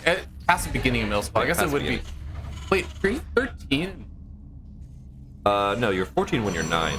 No, Yeah, you're right. Right. that's all I remember. I don't know why I remember that. I'm always like, what year was I what? And I was like, I was 14 in 9th grade. I think I was 13 in 9th. Oh, that's right. I'm older. Yeah. Well, older. This also has to do with how old you were when you go to I was an August baby, so instead of having like me be the youngest of that year, my parents decided to make me the oldest of the next I year. was September baby, so I was on the younger side. Our sign is. Huh? Our sign is. I have no idea. I'm not an astrologist. I mean, we have a lion right here, which is a Leo, so maybe I should be going for Peely Peely. Anyway. Lions, sea lions, Peely, soon to be favored? Question mark? Let's find out. Oh, you're a Libra. Oh, what? I should know that. I'm a Libra. My fiance is a Libra. Oh. Oh no, she's a Virgo. I'm an idiot. Wait, what? No. All right, really hope that your fiance is not listening. Really hope your fiance is not listening. Back to this you remember game. her birthday. I remember her birthday. I'm getting confused. Anyway, it doesn't We do matter. have a Stargate opening. I actually I'm pleasantly surprised to see this from Peely because I think it's one of the less common openings for Peely specifically to go for. Yeah. I think I usually associate as going more for like Twilight and kind of openings, but this is honestly a little bit more of a standard kind of style to go for these days. Going for Phoenix instead of the Oracle, it seems like he's gonna actually be playing like a very kind of like current meta style. And a small maneuver, but I really liked it. As soon as Peely Peely saw that Vindicta was going to be able to scout it, move that Phoenix back to make sure that there was no way that Vindicta would know that this is going to be Phoenixes instead of Oracles. I like that that decision because I feel like that changes a lot about how the Terran responds to this. Absolutely. And even if you go for Phoenix, you can actually go for Oracle then Phoenix or something along those lines. So even just hiding the Phoenix count, it's going to leave Vindicta wondering like, did he go for, even if I saw like one Phoenix, I didn't see all of the Phoenix. So like maybe he went for Oracle and then he's adding on Phoenix and stuff like that. So it definitely makes Vindicta respect it. It forces him to keep some extra units in position and stuff. And you already see he's getting up the safety Cyclone just to be prepared to deal with any kind of harassment. We have a Cyclone and a Viking. So we're really prepared for all this type of aerial assault coming in. Oh yeah, he definitely does not want to be losing too many workers or anything. You don't want to cheapen out when there's potentially an Oracle on the way. So the ultimate premise of like this kind of Phoenix style opening is you are really good at shutting down drops. You're really good at shutting down your like opponent's harassment and stuff. In theory, like as long as you spread out your Phoenix well and you control them really well, it's sometimes easier said than done. But like in theory, you prevent harassment from your opponent. It forces your opponent to play really defensive. And then you do a greedy tech up to Colossus behind it. And the Colossus are covered by the Phoenix because the Vikings don't end up just naturally attacking the Colossus. Or if they do, you're killing the Vikings, Phoenix. Like it all kind of complements each other well. And I think one of the interesting tidbits here is that I think Vindicta is a player, again, who does very well with ghosts and stuff. But I'm really curious if he's going to actually do a slightly faster tech up to ghosts. Or if he's going to kind of play like a normal-ish style here. Yeah, I mean, at this point, we are seeing the Colossus tech come down, so everything that you called before is happening. We are seeing, actually, the Phoenix is just kind of, take way too much damage, and we're going to lose one of those Phoenixes very quickly. A little bit unfortunate there, you know, just getting triggered by that attack caused them to just walk directly into danger. Generally, when I get attacked by things, I run away. But this is StarCraft, where... But Peely's not a coward, okay? Yeah. And look what it got him. And all right, look what I'm it just got gonna him. say, wasn't a coward, and he Maybe lost. he should have been. Yeah. Truth cannot argue with the facts, but yeah, this is gonna be an interesting spot now. Because all right, so Vindicta has a fair number of Widow Mines here. That's also gonna be very annoying for the Phoenix and stuff to deal with. And it feels like Vindicta's gearing up for a push out, and this is one of those push outs where if he is going for the push out, I think he's gearing up for. This is one of those very micro-intensive fights. The Phoenix really want to try and dive in, and they can either try and drag Widowmine shots onto the Bioforce, or the other option is that they can actually just try and set off. Ooh, careful with that. Even softening up these Phoenixes is actually very, very nice. Yeah. Phoenix will oftentimes want to go for like lift ups on the Widowmines as well, just to prevent them from firing their shots, like acting as a stun. but it's such a dangerous game to play. I feel like these kind of engagements get decided in a matter of like 2 to 3 seconds. Yeah, and this is great here as well. Just kind of faking the push out so that the Phoenixes are kind of trying to stay around, trying to pick off those medevacs. Meanwhile, this is all a ruse so that the other medevacs can actually make their way into the main base.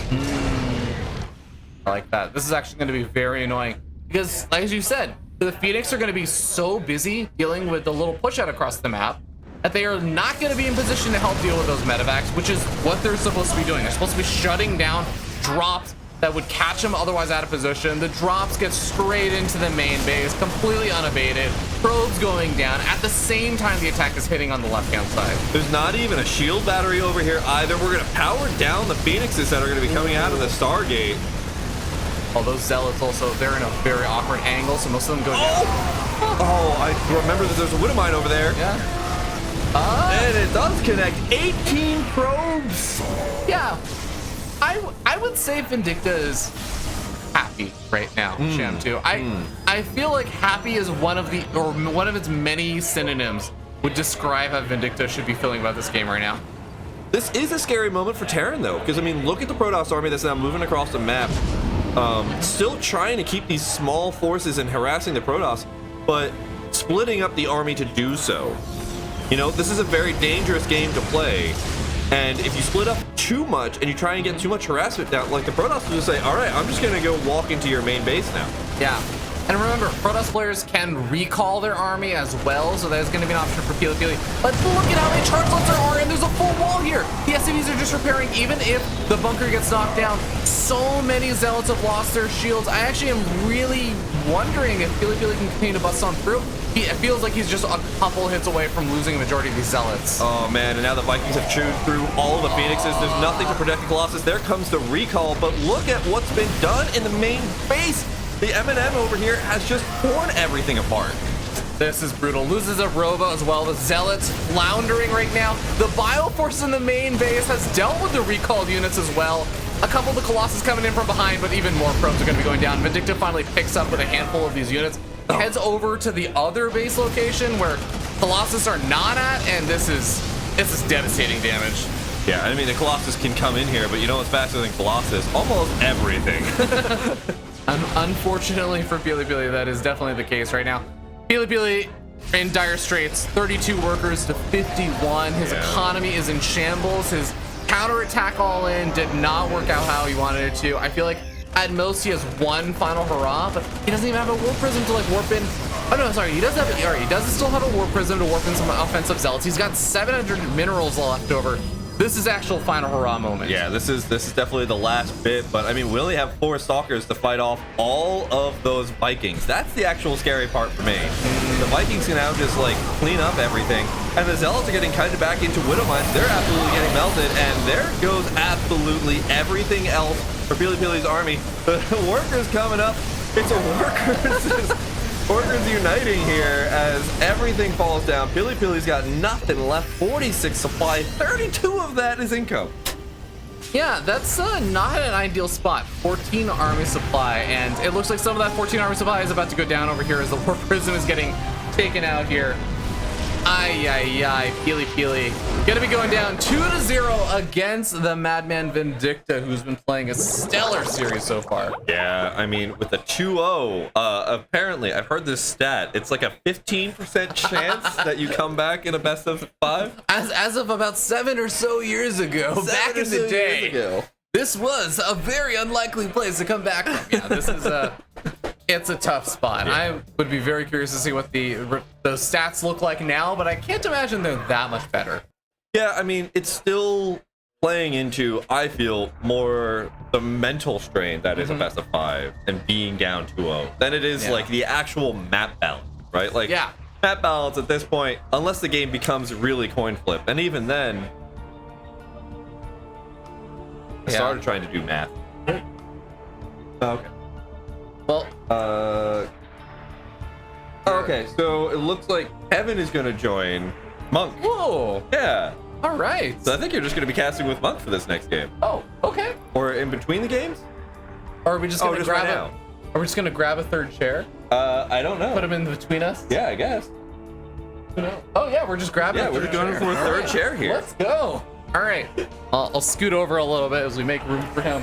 Whenever he shows up here, I'm just gonna put this giant box, Corsair, over here. Really have to see. Okay, we have to. Okay, now moving along. Hi, Kevin. Hello. Hi, Kevin. Hi, real Kev. Yeah, fake Kev. Fake Kev. I'm gonna pee and then I'll be right back. Yeah. Okay. All right.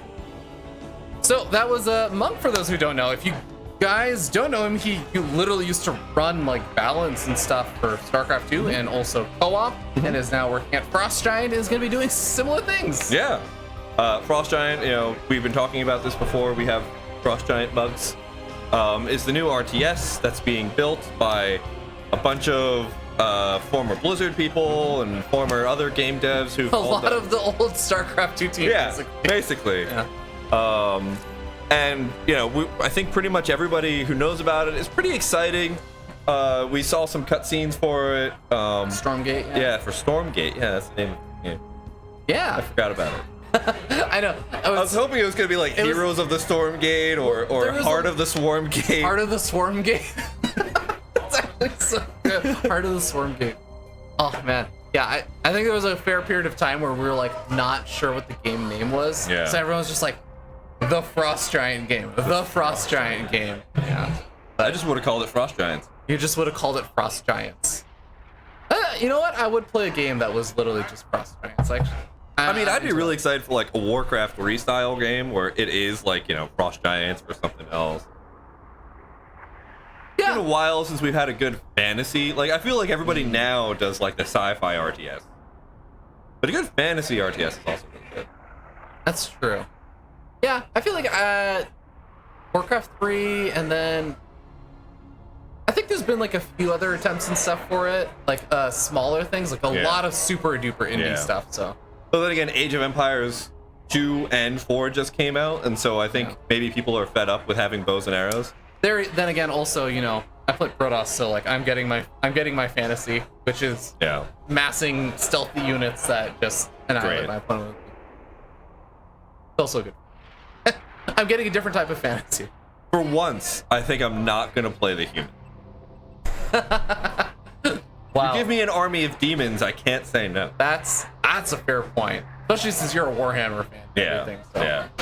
Build up my Chaos Space Marines. Just pre-ordering some new things today, so it's just... Oh, fun. Well, Kevin, you have another place you want to spend that money. I know a place that you can send it. I already spent money. I already donated to the seal. The seals? To the seals. Right. That's actually pretty great. And do we have, you know, it's been a while since we've heard a fact. That's true. As we are just waiting for Kevin to return, then we're going to be hopping into game number 3. All right. How much do you think elephant seals spend? How much of their life do you think elephant seals spend on land out of a given year? I would have to say, I think roughly, maybe exactly 2 months. All right, you just read that one. No, I actually remember this one because I remember reading this and thinking like, oh, that's a very interesting fact. That one stuck with me. All right, fine. Professor, do me a favor. Okay. Tell me the difference between seals and sea lions. Or what is an easy way to tell the difference? Well, one of them is winning, and one of them only sees L's. Seals. CLs. Could have sealed the deal, but you didn't. Oh. What's the difference? Sea lions have small ear flaps, while seals have small holes where the ears are. Aww. Yeah. I can't imagine just having, like, unguarded holes into my ears. You know, like, I know they don't really, like, I know they are kind of just open, but, like, they have, like, little flaps in the front as humans, and we have the... You know, it's kind of weird, because it's like a trade-off, right? Because I feel like your hearing will be better from behind, but worse from the front. Because, like, the ears catch the sound, but it also makes it harder to probably hear stuff from behind. Why would we need to hear things from behind? We're running towards our prey. Hey, Gentlemen. how's it going? We're been talking going about the great. difference between sea lions and seals. Sea lions and seals. This is not. I did not major in marine biology. Well, guess what, Unfortunately. Frost Giant? You're gonna have to answer the hard questions about. Oh, yeah, now Stormgate. I don't have to be thrown under the bus. I can throw Kevin under the bus. Oh man, what did I sign up for? You mean this Kevin, of course. Yeah. Right? All right. How much can male elephant seals weigh? I'm gonna guess anywhere between 200 pounds to. I'm trying to read your face here. 5,000 pounds. That's actually a really good guess. Yeah. That's a lot of really good reading of my face. Yeah, that's impressive. 4,500 pounds. 4,500 pounds. Okay. That's what, 2 tons? I'm an American. I don't know metric systems. That's what? What? That's the opposite of metric. Hey, we're jumping into the game. Hey, look Oh! at this. It's the finals. All right, guys. We're going to be starting up here in the top right-hand side of the map on top of our blue Protoss player. He is Genesis Gaming's Peely Peely. And spawn down here in the bottom left-hand corner, it is a red Terran. It is Vindicta. Currently up 2-0 of this best of 5. We're at match point. Yeah, this is a do or die moment here for Peely Peely, and I feel like we are in this beautiful moment, PvT, where we know pretty much nothing is going to happen for at least a couple minutes. So, Kevin, welcome to the Cats. Thank you. Well, first of all, I feel like I should welcome you guys to Southern California. Ravi, you just flew in this morning. Kevin, I live here now. You live here now? Yeah. By the way, they're both named Kevin, in case this was not confusing. Oh my god. Well, there's real Kev, which is him, and fake Kev, which is me. All right. We got to get I don't that know if I should be For those who are propagating wondering, it's Monk and Schamtoo. Yeah, there we go. So anyway, Stormgate, tell us about it. How's things going? How are you feeling? Yeah, Stormgate has been going great. My name is Kevin. My name is my gamer ID is Monk. Before working at Frost Giant, I worked at a little indie company called Blizzard Entertainment, where I worked on this very beautiful game of StarCraft II. Yeah. About 2 years ago, a lot of members of the StarCraft II team and just a lot of Blizzard people overall kind of spun off our own company called Frost Giant Games, where our goal is to make the next great RTS kind of in the same style as a StarCraft or a Warcraft. We've been hard at work for these last 2 years, and just earlier this year, we announced to the world our intention of making Stormgate, which is the name of our RTS. So a lot of work is being done there, and we can't wait to share with you more about our RTS over the next coming years. Right, and where can we find more information about Stormgate if we are curious? Well, I'm glad you asked, Fake Kev. You can find out more about Stormgate via either A, going to playstormgate.com, where you can sign up for our beta and sign up for our newsletter. It's one link.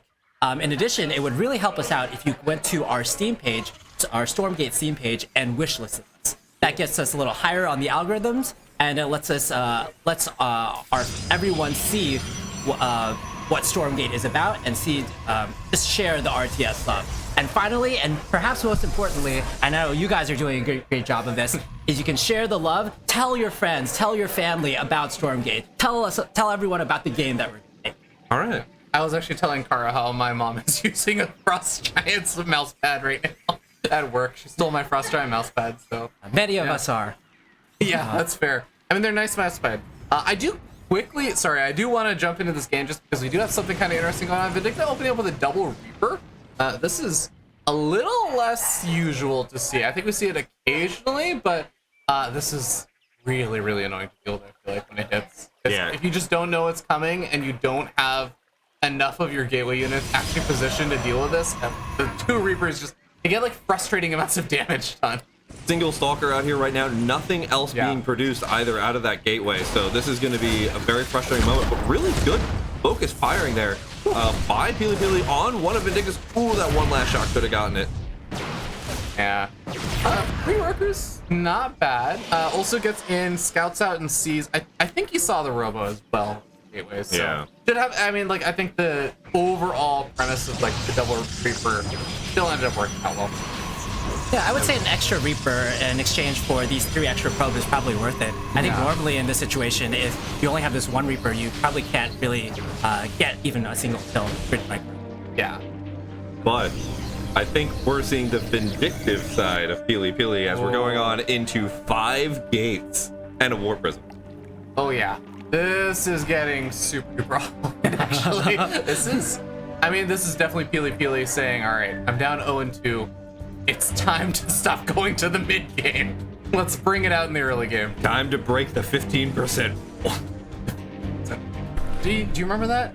We were talking about like how a really long time ago, there used to be the stat of like if you went down 0-2 in a best of 5 plus, like a 15% chance or something or less of coming back. Robbie, this feels like a stat that you kind of made up or you researched. Right? Is it a Robbie stat? No, this is not. This is a stat I remember reading on like Reddit or Team Limit or something a long time ago. All right, well, here comes that War Prism now. We've got 3 Stalkers. Oh, no, sorry, 3 Adepts in there. We're just going to warp in a ton right in the main base. This is cool. Yeah.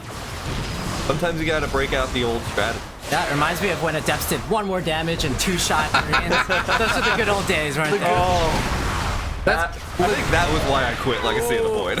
That legitimately was the period where Billy was some of the most dominant in his career. Oh my god, that one siege tank on the high ground. Can you just pick up the Adepts into the War Prism, right? And then drop on top of this. Oh. Or just not engage where the siege tank is, which is another smart idea. This is not going amazingly for Pili Pili right yet. Yeah, I will say still that Pili Pili is about 9 workers ahead. We're gonna have to see. These Adepts are not gonna be very strong into the late game, so we're gonna see how much more damage he can do. If he can kind of like get just a few more worker kills, I think this is gonna be worth it. But I think these trades being made in the main base right now are kind of not in the favor of Pili Pili. Yeah, I mean, having those 2 siege tanks that were split up, didn't even take out a single one of those siege tanks, and instead actually, I think it was trying to focus down that 1 siege tank, unable to get, unable to do so. And also not killing any of the Marines or anything. The bio ball is still intact here. I think my big fear right now is that Vindicta is going to have a scary number of these units that we're all staying alive. Pili Pili is pretty much reliant, I feel, like on the War Prism, right? Because if the War Prism is alive, it can at least threaten Vindicta and keep him at home. If that War Prism goes down, I actually don't know what stops Vindicta from moving across the map and just trying to go for a kill move on at least a third. Yeah, I see that Pili Pili has gone for kind of the Robotech, and because he went for the Robotech, he kind of gave up the opportunity to get Blink, to get like a Phoenix maybe. So if that War Prism dies, I think Vindicta can just either A move into Pili Pili's army or just threaten with a ton of drops over the map, and Pili Pili won't really have an answer to that. What I'm always a little bit worried about is when people build something that then leads to their next step's counter, which is you're building a War Prism. Most people, I think, will probably build at least 1 Viking in order to deal with that War Prism. And you've now also just given your opponent the reason to build Vikings, which also is going to counter your Colossus later. You know, it's like thinking about those 2 steps in conjunction. You want to create a difference of what they're building to defend against it to what you are going to go into next. Yeah, I think that the Viking is definitely going to be annoying. The Raven especially is going to so this is the key part of this timing here for Vindicta is that you use the Raven, you Interference Matrix, both of the Colossus, and then this Protoss army, like imagine there's 2 Colossus removed from this army. It's actually the saddest army ever. But I think Pili Pili here is doing a really good job of kind of meeting Vindicta's army halfway into the map. So Vindicta might be forced to use those interference matrix. And we can see Vindicta here, because he was so fearful of the Colossus army, he stimmed without many medevacs. So, and because of that, he has to walk back to his main base, and maybe we're going to see a macro game. Yeah, I think, getting that 3rd base, that was a very risky move. Getting a 3rd base with only 3 Colossus and 2 Stalkers and 2 Sentries, like this is a very small force that you just got away with a 3rd base for free. Definitely a great move here for Pili Pili. I feel like this is where we can get back into macro mode here instead of having to climb up the tech. Yeah, and one decision that I really like from Pili Pili is his decision to go into charge first before Blink. I think he realizes because Vindicta got the Raven early on, and he used some energy on the missile, on the auto turret, his power will be mostly in the pushing potential rather than if he had gone for medevacs, whereas then his power would be in the drop. So I think right now he's a little weak to drops, but that's okay because there's not as many medevacs as there could be on the map. Oh, that's a super good point. We're gonna see if the 1 medevac on the north side is going to be able to get a whole lot done. A lot of workers going down. It looks like there may have been a Widowmine drop or probably hard to tell. Still feel like I saw an explosion there. I feel like there are not that many Terran units that kill 8 workers that quickly, so I'm going to assume a Widowmine drop actually finds quite a bit of damage. That actually brings Pili Pili's worker count down to 49. This is one thing I think in this best of 5 has been a little bit tough for Pili is he gets to this stage of the game and it feels like he'll have good chances of like making rounds of workers. Like right now, he kind of cuts workers for a little bit as he tries to get up additional tech units or anything like that, but it puts him behind economically in the long run. But those little trades you have to do as a pro player in order to get an advantage on your opponent. Doing something that's a little bit more unexpected. We do have a huge amount of Protoss army, but the siege tanks are already in a great spot. They're already hitting that army, taking apart that one Colossus, and now with... Oh, yeah, I don't know. This is going to be a very difficult spot here. If Peely Peely wasn't getting dropped over here and dealing with that, I actually think this would have been a really good trade for him. Just be like, not him continuing to fight into that, but literally just killing off all those workers. He found a really great opportunity. Dealing with the drop, it looks like he is able to push that back. So overall, I don't know. I actually don't hate how that all went down for Peely. Yeah. Oh, go ahead. Yeah, another thing to keep in mind is Peely Peely is currently behind in the upgrade count.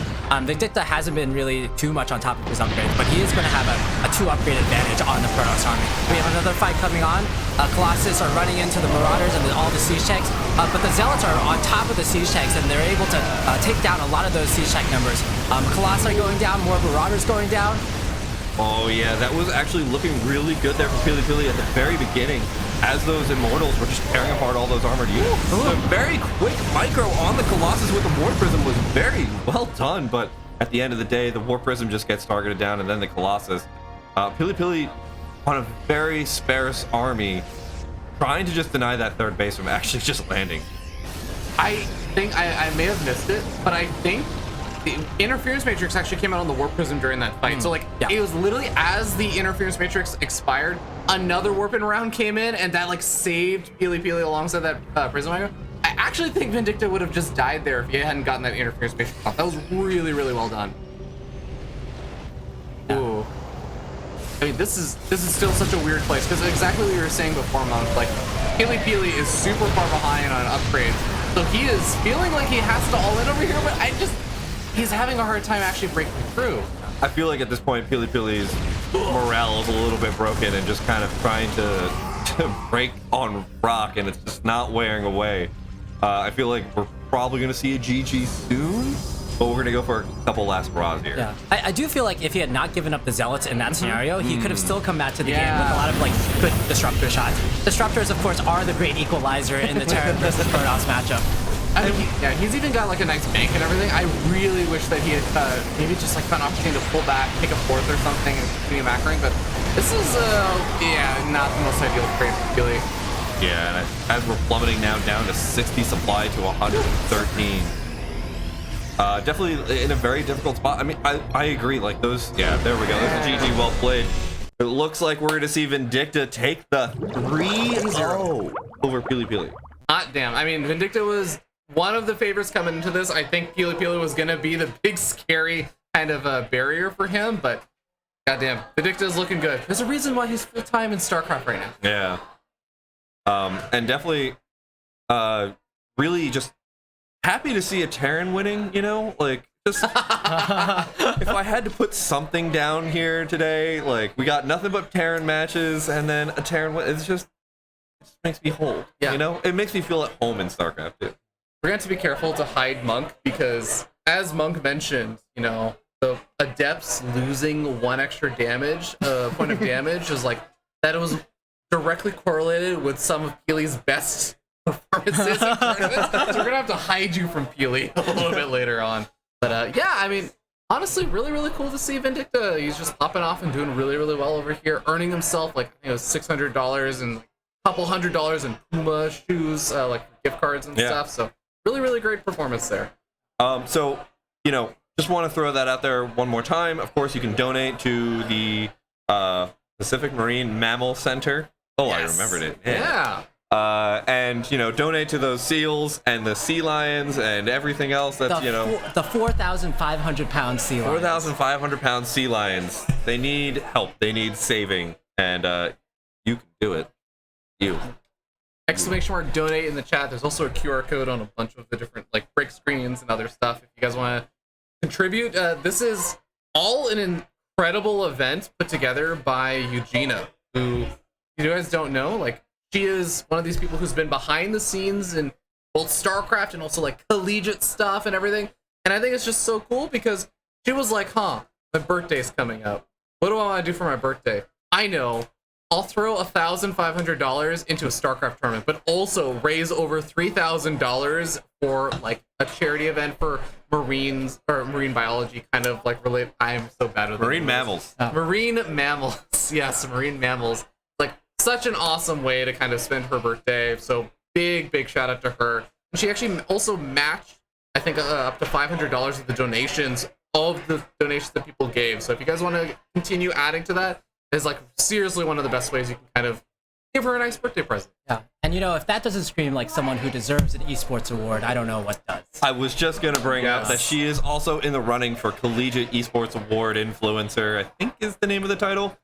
If you're voting on the Esports Awards, you do have to go scroll all the way down to the bottom, hit View More, and you'll see that category show up.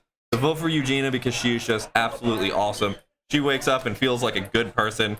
I wake up and I'm like, all right, let's go play StarCraft Rudor, I guess. Don't mind me, just posting the link in the chat if people want to go vote for Eugenia, who is seriously one of the most awesome people ever. So while you're doing that, while you're donating, while you're voting for Eugenia, let's talk about Frost Giant a little bit more. I would love to talk about Frost Giant. What else do you have for us? How many Frost Giants are in this Frost Giant? Okay, so over the past couple of years, we've been kind of growing over time. We initially started off as a team about maybe only 10 people at our onset when we first announced, oh, we are Frost Giant. This is who we are. This is our mission. And since then, we've gotten, we were very lucky that the StarCraft scene and the general RTS scene has been very receptive. They've been like kind of saying to people all over the world, hey, like we are really excited about the next big RTS. We're excited that there might be a team out there that can do something.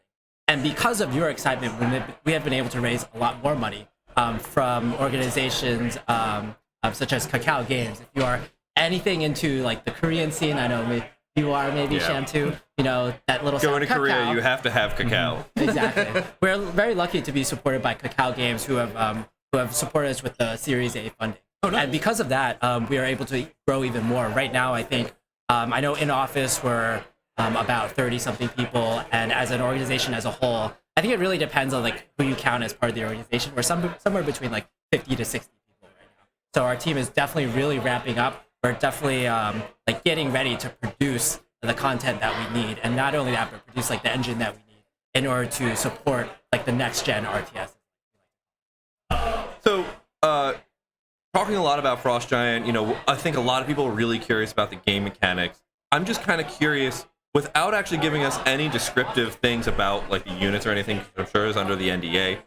Describe your favorite unit interaction by using sea lions and seals. You know, of all the questions. Okay. Hold on. Okay. Let's keep this more reasonable. So sea lions, you know, there are 4,500 pounds. Yeah. Right. In my mind, those are maybe like the reavers of marine biology. Yeah. Okay. And tell me an interesting fact about what was the other sea otters? The seals. Seals and sea lions. All right. Tell me an interesting fact about seals, which I think you can find right. Seals can swim at over 25 miles an hour. Oh. Are you sure it's not 60 miles an hour? Oh, darn it. Sea lions can swim at 25 miles an hour. That's okay. I was unlocking the magical fact-finding document. Got it. So the harbor seals can live from 25 to 30 years. Mm-hmm. And in many ways, those harbor seals, to me, remind me of like the famous shuttles that never die. Yeah. So we have a shuttle, which is the seal, of course, and we have the reaver, which is the sea lion. Sure. And that is one of my favorite interactions in all of competitive. I don't know, maybe it's not your favorite interaction as a turn It's definitely not one of my favorite interactions. But I like the interaction where there's like so much skill involved in controlling these two units, and the idea that like, you know, everyone can reaver trap, but can everyone like control their shuttles to get maximum acceleration? Can everybody control their shuttles like shuttle? Yeah, exactly. Sure. The red shuttle.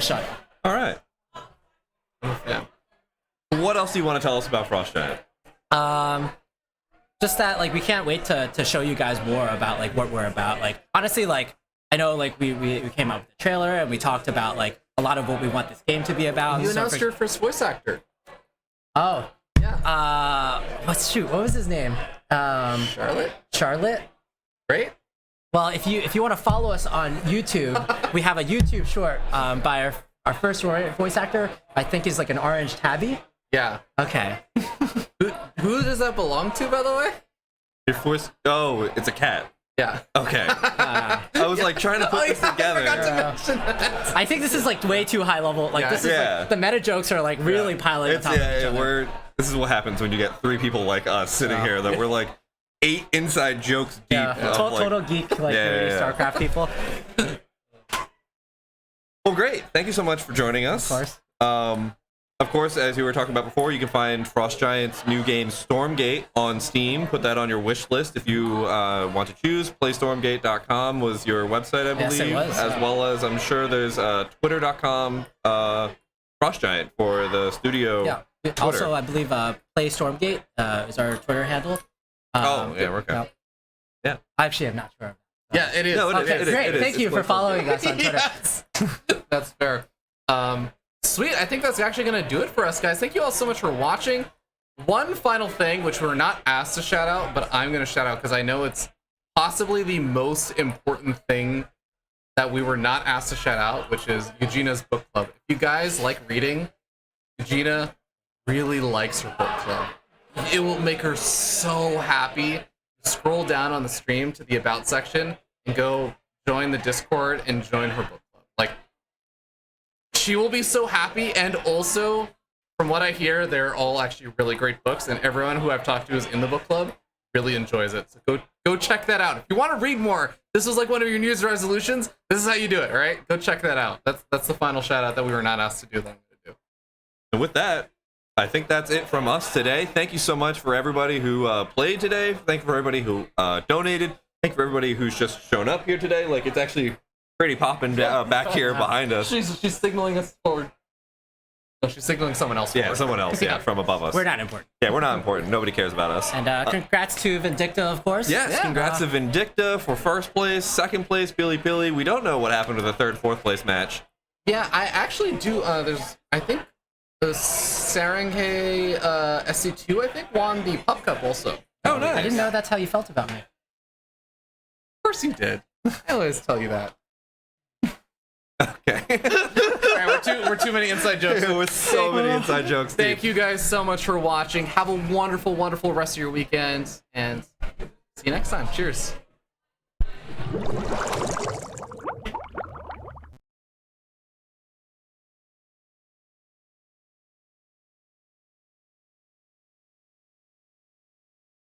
Anytime I can get you off my mind,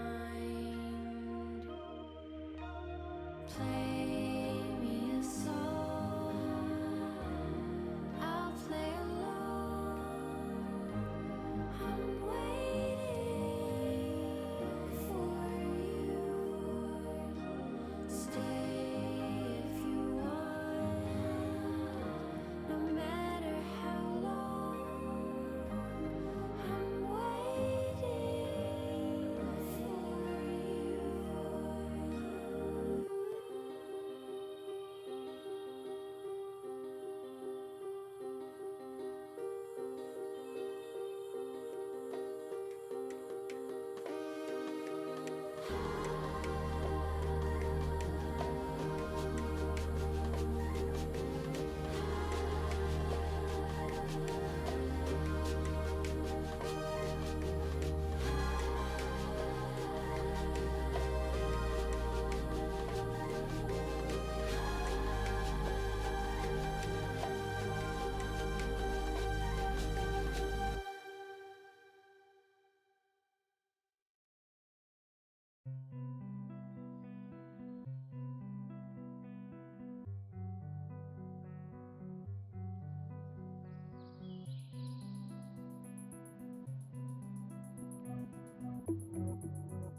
no freedom caged bird.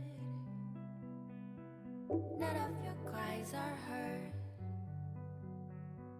At some point you will learn freedom isn't earned.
come creeping in.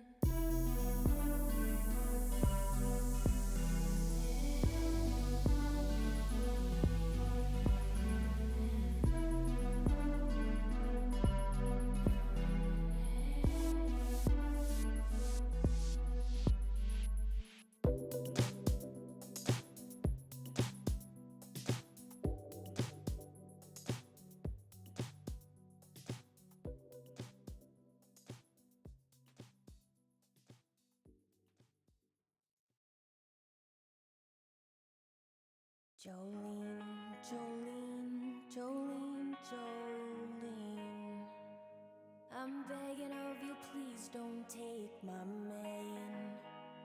Jolene, Jolene, Jolene, Jolene, please don't take him just because you can. Your beauty is beyond compare, with flaming locks of auburn hair, with ivory skin and eyes of emerald green.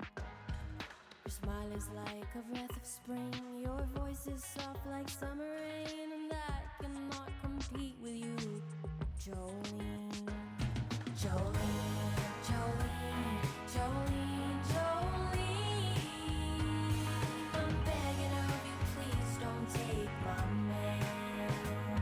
Jolene, Jolene, Jolene, Jolene, please don't take him just because you can. He talks about you in his sleep, and there's nothing I can do to keep you from crying when he calls your name, Jolene. And I can easily understand how you could easily take my man, but you don't know what he means to me, Jolene. Jolene, Jolene, Jolene, Jolene, I'm begging of you, please don't take my man. Jolene, Jolene, Jolene, Jolene, please don't take him just because you can.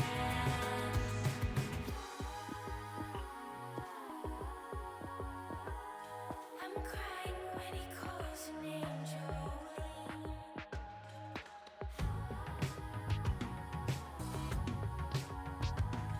You don't know what he means to me, Jolene. Jolene, Jolene, Jolene, Jolene, I'm begging of you, please don't take my man. Jolene, Jolene, Jolene, Jolene, please don't take him just because you can. Jolene, Jolene, Jolene, I'm begging of you, please don't take my man. Jolene, Jolene, Jolene, Jolene, please don't take him just because you can.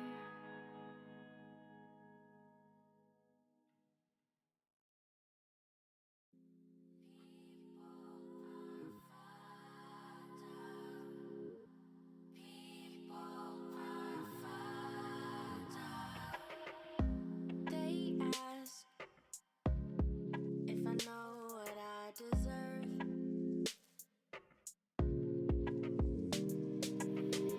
With hands tied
Don't bother me.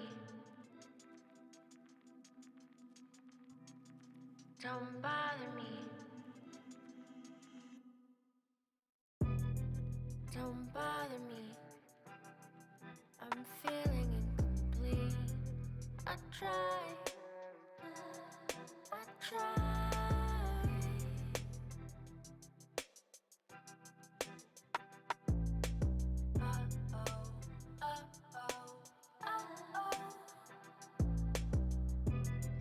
This part of me, it kills me while I sleep. I try. I try.